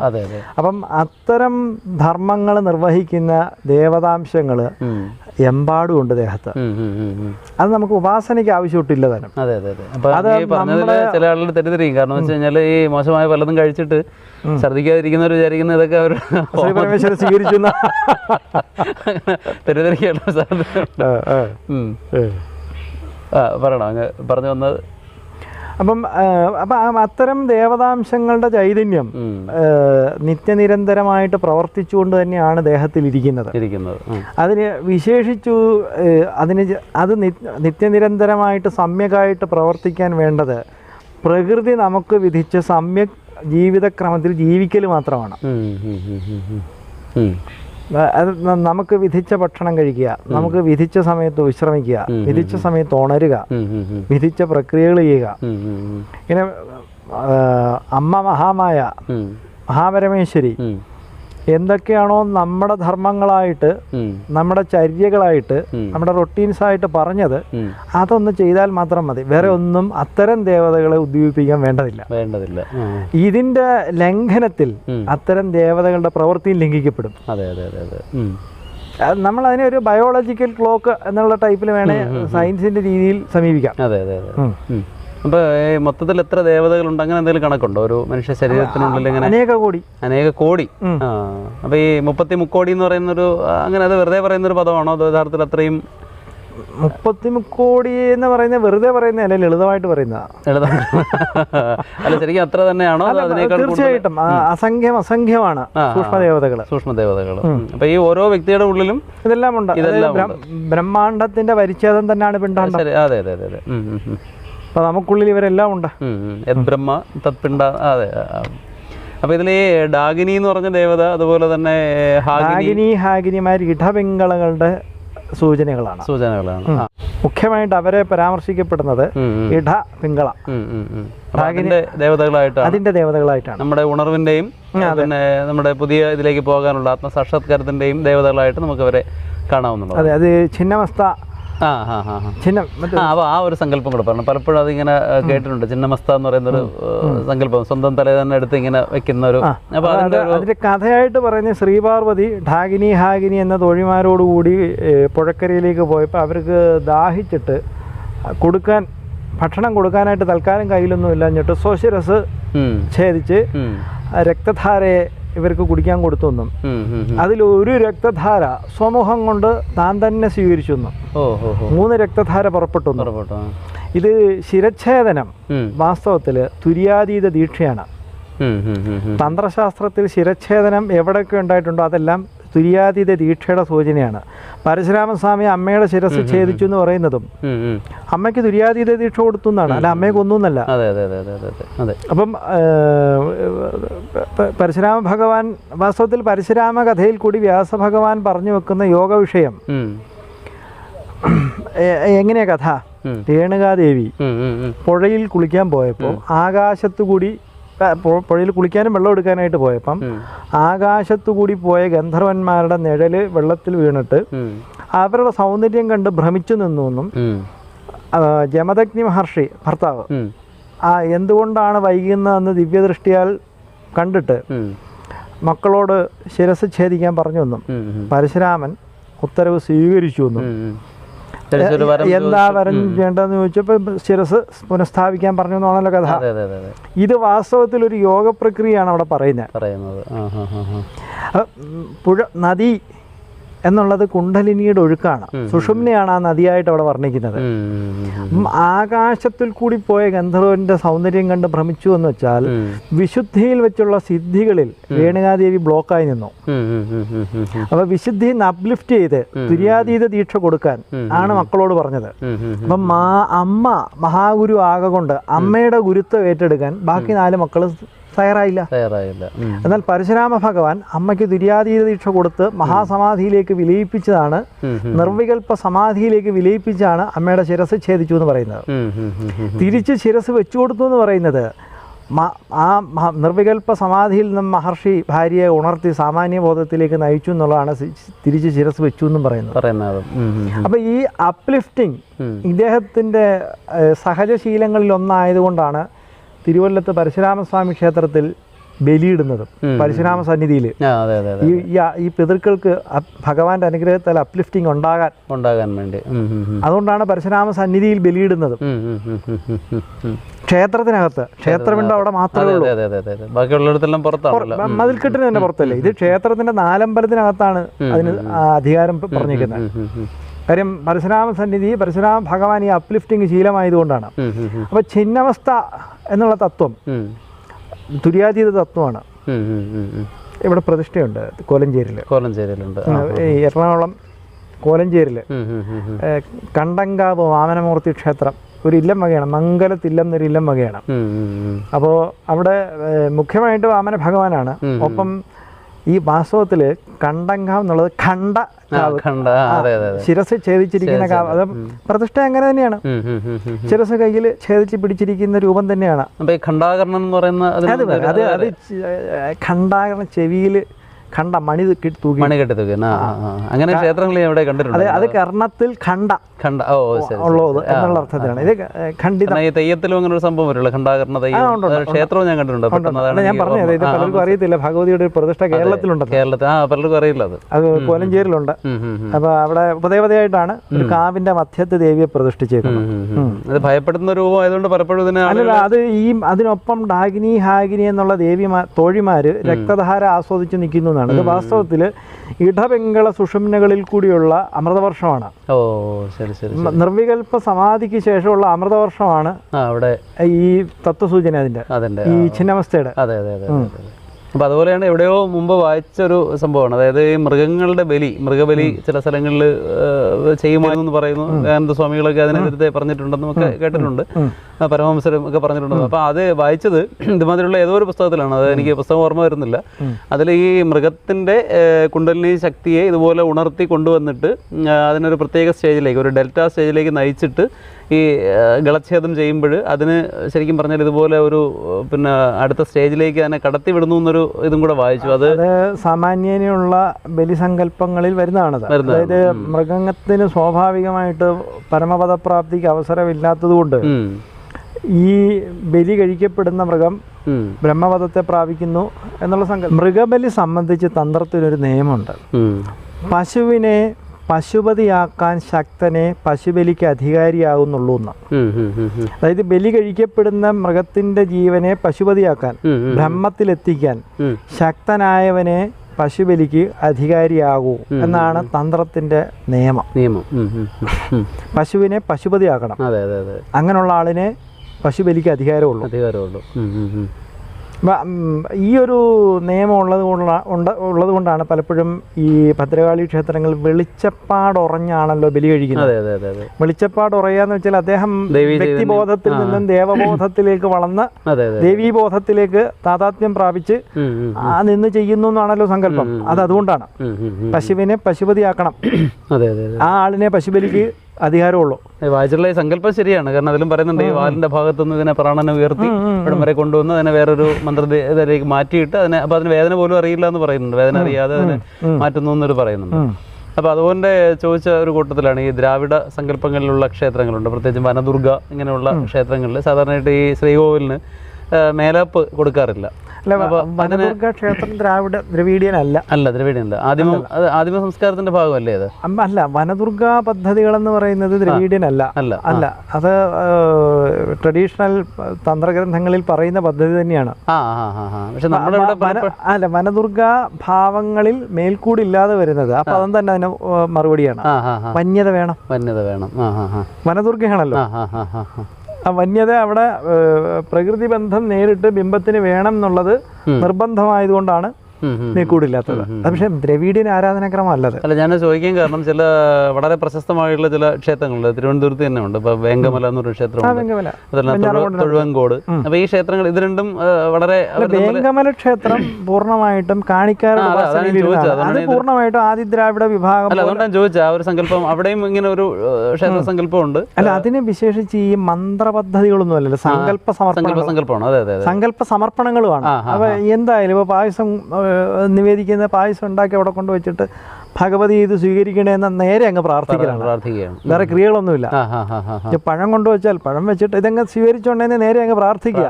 അപ്പൊ ആ സങ്കല്പ സമർപ്പണങ്ങളാണ് അത്തരം ക്ഷേത്രങ്ങളിൽ. വനദുർഗ പദ്ധതി എന്ന് പറയുന്നത് കൃത്യമായ പദ്ധതിയാണ്. ഓ, അത് തന്ത്രയിൽ തന്നെ പറയുന്ന വിശദമായ പദ്ധതിയാണ്. അപ്പൊ ഈ ജലദുർഗ, വനദുർഗ, ഈ പറഞ്ഞ എല്ലാ സങ്കല്പങ്ങളും ഇങ്ങനെ പറയുന്നതാണ്. അപ്പൊ അതില് ഈ ഒരു വിഭാഗത്തിന് മാത്രമാണ് ഇങ്ങനെ ഇവരുടേതായ രീതിയിൽ ഉപാസിക്കുന്നത് അല്ലേ? അല്ല, അത് ഈ അവരുടെ ആദിദ്രാവിഡ ഉപാസനാക്രമത്തിന്റെ പിന്തുടർച്ചകളാണ് അവരൊക്കെ ചെയ്യുന്നത്, കാണിക്കാരും ഒക്കെ ചെയ്യുന്നത്. അത് വളരെ ശക്തം തന്നെയാണ്, വളരെ ശക്തമാണ്. ഇങ്ങനെയുള്ള ആശ്രയിച്ചാൽ അത് വളരെ അഭീഷ്ടപ്രദമാണ്, അതിനൊരു സംശയമില്ല. കാരണം ഒരുപാട് പേർക്ക് അതുണ്ട്, അനുഭവമുണ്ട്. മാത്രമല്ല ഈ കരിങ്കോഴി, ഈ രണ്ട് ക്ഷേത്രങ്ങളിലും ഉണ്ട് കരിങ്കോഴി വർത്തിക്കുക എന്നൊക്കെ പറയുന്ന ഒരു സങ്കല്പമുണ്ട്. അപ്പൊ അതിന് എന്താണ് അതിന്റെ ഒരു ഉദ്ദേശശുദ്ധി എന്ന് പറയുന്നത്? എന്താണ് നേരിട്ടുള്ള ഈ വാസ്തവത്തിൽ അത്തരം ക്ഷേത്രങ്ങളിലെ പ്രത്യേകത എന്ന് പറയുന്നത്, അത് ആചരിച്ചിരുന്ന ആളുകൾക്ക് എന്താണോ വിശിഷ്ടമായിട്ട് തോന്നിയത് അത് തന്നെ ദേവതയ്ക്കും കൊടുത്തു. അത്തരം ക്ഷേത്രങ്ങളുടെ പ്രത്യേകത. ഇപ്പം മദ്യം വളരെ വിശേഷ ദ്രവ്യമായിട്ട് അവർക്ക് തോന്നിയത് കൊണ്ട് മദ്യം ഏറ്റവും ടോപ്പായിട്ടുള്ള ഭക്ഷണദ്രവ്യം എന്നുള്ള രീതിക്കാണ് മദ്യം കൊടുക്കുന്നത് ഭഗവതിക്ക്. അത് പല ആളുകളുടെയും മദ്യപാന ശീലം മാറ്റാനായിട്ട് അവിടെ ഇങ്ങനെ മദ്യം കൊണ്ട് സമർപ്പിക്കാറുണ്ട്. അതുപോലെ തന്നെ മാംസം ഈ കോഴി പോലൊക്കെ ഉള്ളത് കൊടുക്കുന്നത്. അപ്പൊ അവരെ സംബന്ധിച്ച് ഭക്ഷണത്തിലെ ഡെലീഷ്യസ് വിഷയങ്ങൾ അതൊക്കെയായിരുന്നു. അതെല്ലാം ഏറ്റവും ടോപ്പ് ഡെലീഷ്യസ് ആയിട്ടുള്ളതെല്ലാം ദേവതയ്ക്കും കൊടുത്തു. അതുപോലെ നമ്മുടെ ഈ മുത്തപ്പ സങ്കല്പം അത് ദ്രവിഡിയനാണോ അതോ ഇതുമാതിരിയുള്ള? അത് വാസ്തവത്തിൽ മുത്തപ്പ സങ്കല്പം ഒരു സമാധി പ്രതിഷ്ഠയാണ്. പറശ്ശിനി മുത്തപ്പൻ, അതെ, അത് ഒരു ഭൈരവ താന്ത്രികന്റെ സമാധി പ്രതിഷ്ഠയാണത്. പട്ടികളോട് എപ്പോഴും അതെ അതെ അതെ അതുകൊണ്ട് ഉണക്കമീൻ നിവേദ്യം വരുന്നതും വാസ്തവത്തിൽ അദ്ദേഹം ഭൈരവ താന്ത്രികനായിരുന്നത് കൊണ്ടാണ് അവിടെ ഉണക്കമീൻ നിവേദ്യം വരുന്നത് അദ്ദേഹത്തിന്റെ സമാധിയിൽ. അപ്പൊ അതൊരു സംശയമാണ്. കാരണം ചില ആൾക്കാർ നമ്മുടെ ഈ സാത്വിക ഭക്ഷണം, സാത്വികമായിട്ടുള്ള ആരാധനകളെന്ന് പറഞ്ഞിട്ട് എന്നാൽ വേറെ ചില ക്ഷേത്രങ്ങളിൽ പോകുമ്പോൾ ഇങ്ങനെ കൊടുക്കാറുണ്ട്. അപ്പൊ അവിടുത്തെ പ്രസാദം എന്നുള്ള രീതിയിൽ അത് സ്വീകരിക്കാമോ? വെജിറ്റേറിയൻ ആയ ഒരാളിനെ അത് സ്വീകരിക്കാമോ? അതെ, അങ്ങനെ ഒരു കൺഫ്യൂഷൻ. ഒരാൾ ആ പ്രസാദം കഴിക്കേണ്ട വേറെ പ്രസാദം ഉണ്ടല്ലോ അവിടെ. അല്ല, ഇതായിട്ടല്ലേ കൊടുക്കുന്നത്. അങ്ങനെ ആവുമ്പോഴത്തേക്ക് അത് വെജിറ്റേറിയനായിട്ടുള്ള ഒരാൾക്ക് അത് ദേവപ്രീതിക്കായിട്ട് അത് കഴിക്കണം നിർബന്ധമൊന്നുമില്ല. ആ ദേവനെ നേരിട്ട് അങ്ങ് ആശ്രയിച്ചാൽ മതി. അപ്പം മറ്റു നിവേദ്യങ്ങളുണ്ടല്ലോ, പയറുണ്ടല്ലോ അവിടെ, അല്ലെ പായസം ഉണ്ടല്ലോ.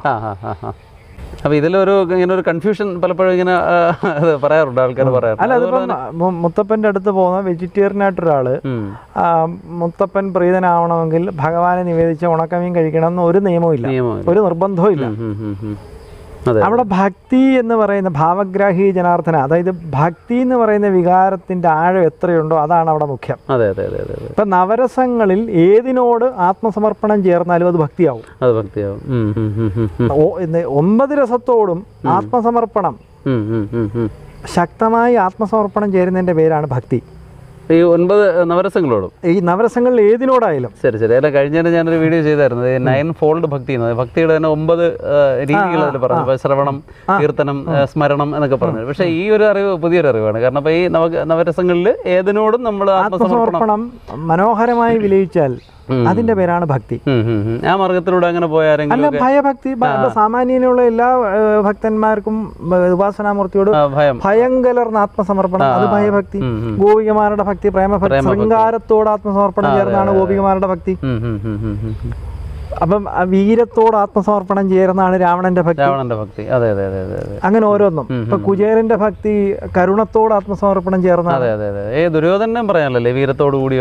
അല്ല, ദുര്യോധനനെ അങ്ങനെ പറയാൻ പാടില്ല. കാര്യം ആത്മസമർപ്പണം ഇല്ലെങ്കിലും അദ്ദേഹം ആദ്യമേ വീരസ്വർഗത്തെത്തിയല്ലോ. അല്ല, അത് വേറൊരു കാര്യമുണ്ട്. കാര്യം ദുര്യോധനൻ ജനിച്ചതിന്റെ പശ്ചാത്തലം വ്യാസഭഗവാൻ പറയുന്നുണ്ട്. ഈ പലപ്പോഴും മഹാഭാരതത്തിലെ കഥാപാത്രങ്ങൾ ഒരു കുഴപ്പം, ഇത് നേരിട്ട് വായിച്ചിട്ടല്ല ആരെങ്കിലും ഇവരെ വർണ്ണിക്കുന്നത്. ഇവരെ വർണ്ണിച്ചേക്കുന്നത് ഇത് മാത്രമായ ഒരു പുസ്തകം വായിച്ചിട്ടാണ് ഇത് പലപ്പോഴും മനസ്സിലാക്കാൻ ശ്രമിക്കുന്നത്. ഇത് മഹാഭാരതം വിദ്വാൻ കെ പ്രകാശത്തിന്റെ പരിഭാഷയുണ്ട്, DC ബുക്സിന്റെ. 7000 രൂപയാവും. അറിയാലോ, 6 വോളിയുണ്ട്. അപ്പൊ അതങ്ങ് വായിക്കുക എന്നുള്ളതാണ് അത് വേണ്ടത്. അത് വായിച്ച ശേഷം, കാരണം വ്യാസഭഗവാൻ മിക്ക കഥാപാത്രങ്ങളുടെയും പൂർവ്വബന്ധങ്ങൾ അതിൽ പറയുന്നുണ്ട്. അപ്പം ഇയാൾ ശരിക്കും എന്താണ് ഇദ്ദേഹത്തിൻ്റെ ആ ഒരു പിന്നെ ഒരു വൈബ്രേഷൻ എന്നുള്ളത് കൃത്യമായിട്ട് വ്യാസഭഗവാൻ അവിടെ പൂർവ്വബന്ധം പറയുന്നുണ്ട്. അപ്പോൾ ദുര്യോധനൻ്റെ കഥ അതിൽ വിശദമായിട്ട് ഭഗവാൻ പറയുന്നുണ്ട്, വ്യാസഭഗവാൻ. അതായത് ദുര്യോധനൻ മറ്റേ പാണ്ഡവരാദ്യം വനവാസത്തിന് പോയിട്ട്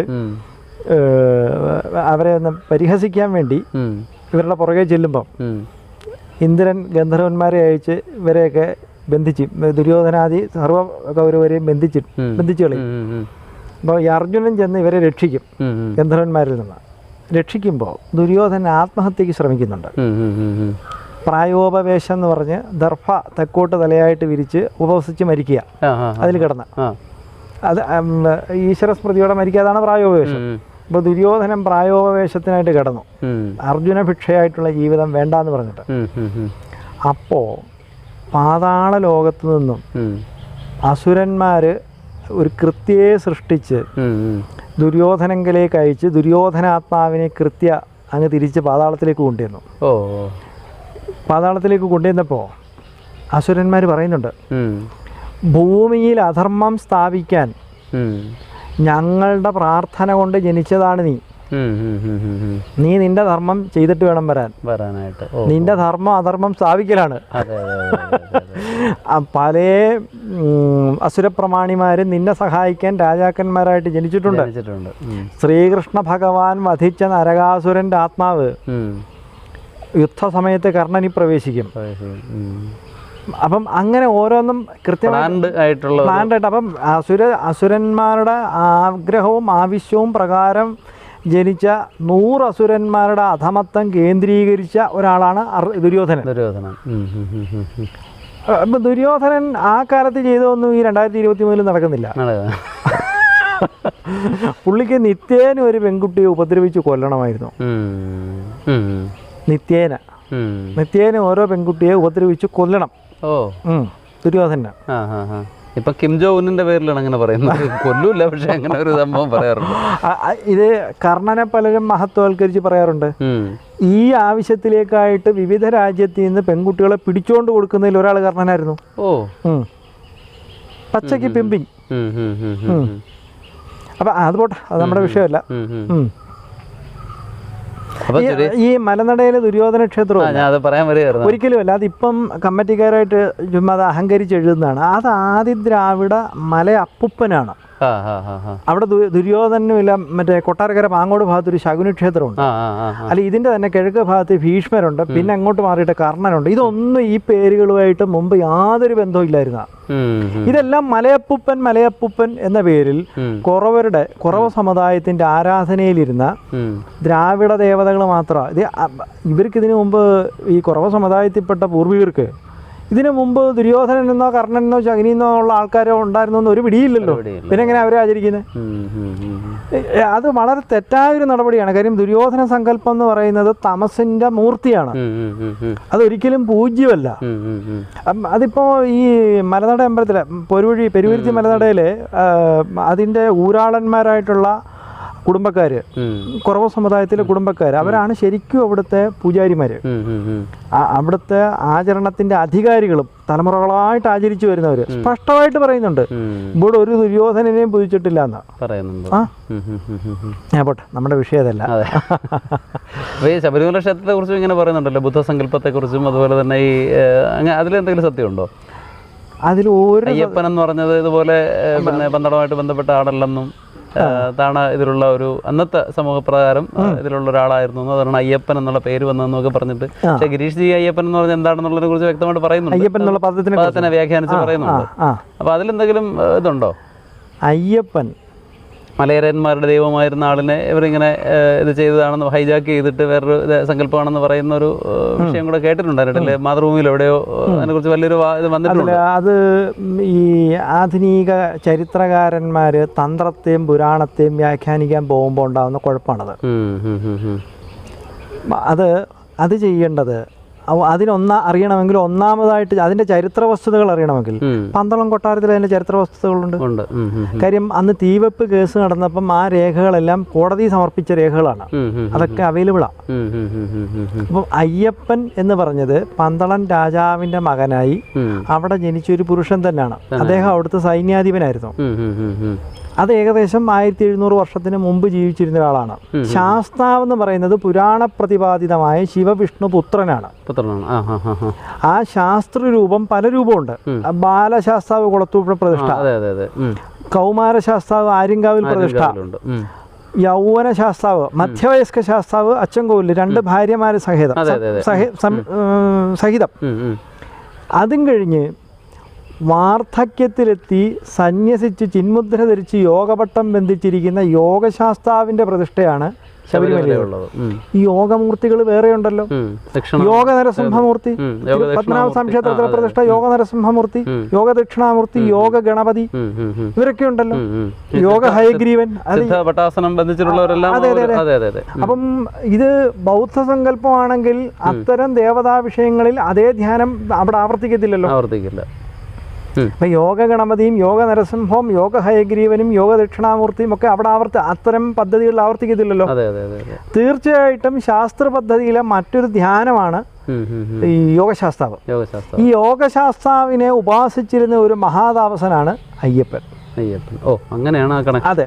അപ്പൊ അയ്യപ്പൻ നടത്തിയത് മഹിഷിയോടുള്ള യുദ്ധം ഉദയൻ എന്ന് പറയുന്ന കാട്ടുകൊള്ളക്കാരനായിട്ടുള്ള ഒരു ഡോണിനോടാണ് അയ്യപ്പസ്വാമി യുദ്ധം ചെയ്തത്. ശാസ്താവ് യുദ്ധം ചെയ്തത് മഹിഷിയോടും.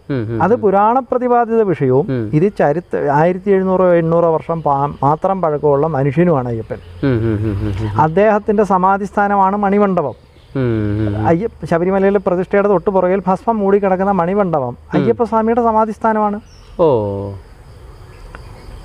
അപ്പം അയ്യപ്പസ്വാമി തപസ് ചെയ്ത് അവിടെ സമാധിയായപ്പോൾ പന്തളം കൊട്ടാരം ആ ക്ഷേത്രത്തിന്റെ നിയന്ത്രണം ഏറ്റെടുക്കുകയും ഇവര് പാണ്ഡ്യവംശത്തിന്റെ പിൻഗാമികളാണ്.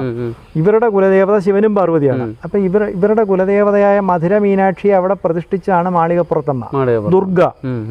ദുർഗാപൂജയാണത്. അതിന്റെ പുറകിൽ രാജാക്കന്മാർ വരുമ്പോൾ താമസിക്കുന്ന മാളിക ഉണ്ടായിരുന്നുകൊണ്ടാണ് മാളികപ്പുറം എന്നീ ദുർഗാദേവി ക്ഷേത്രത്തിന് പേര് വന്നത്. മഹിഷിയുമായിട്ട് ബന്ധമില്ലല്ലേ? ഒരു ബന്ധമില്ല. ഇത് മധുര മീനാക്ഷിയെ പന്തളം കൊട്ടാരത്തിൽ നിന്ന് അവിടെ പ്രതിഷ്ഠിച്ചതാണ്. തന്നെയല്ല ഇനി ഈ ശരംകുത്തിയിൽ പോകുന്നത്, ശരംകുത്തിയിൽ മാളികപ്പുറത്തമ്മ എഴുന്നള്ളി പോകുന്നൊരു തെറ്റിദ്ധാരണയുണ്ട്. വാസ്തവത്തിൽ മണിമണ്ഡപത്തിൽ നിന്നാണ് പോകുന്നത്. അത് രണ്ടും അടുത്തടുത്തായതുകൊണ്ടാണ് മാളികപ്പുറത്തുനിന്ന് പോകുന്നതെന്ന് തോന്നുന്നത്. മണിമണ്ഡപത്തിൽ നിന്ന് പോകുന്ന വിഗ്രഹം കൊമ്പമ്മീശ സഹിതമുള്ള ഒരു വിഗ്രഹമാണ് പോകുന്നത്. അയ്യപ്പസ്വാമിയാണ് പോകുന്നത്, ഭഗവതിയല്ല. അപ്പൊ ഭഗവതിയാണെന്ന് ഒരു തരത്തിലും തെറ്റിദ്ധരിക്കാൻ ഇടയില്ലാത്ത വിധം കൊമ്പമ്മീശ സഹിതമുള്ള അന്നത്തെ സൈന്യാധിപന്മാരുടെ സ്റ്റൈല് കൊമ്പമ്മീശ വെക്കുന്നത്.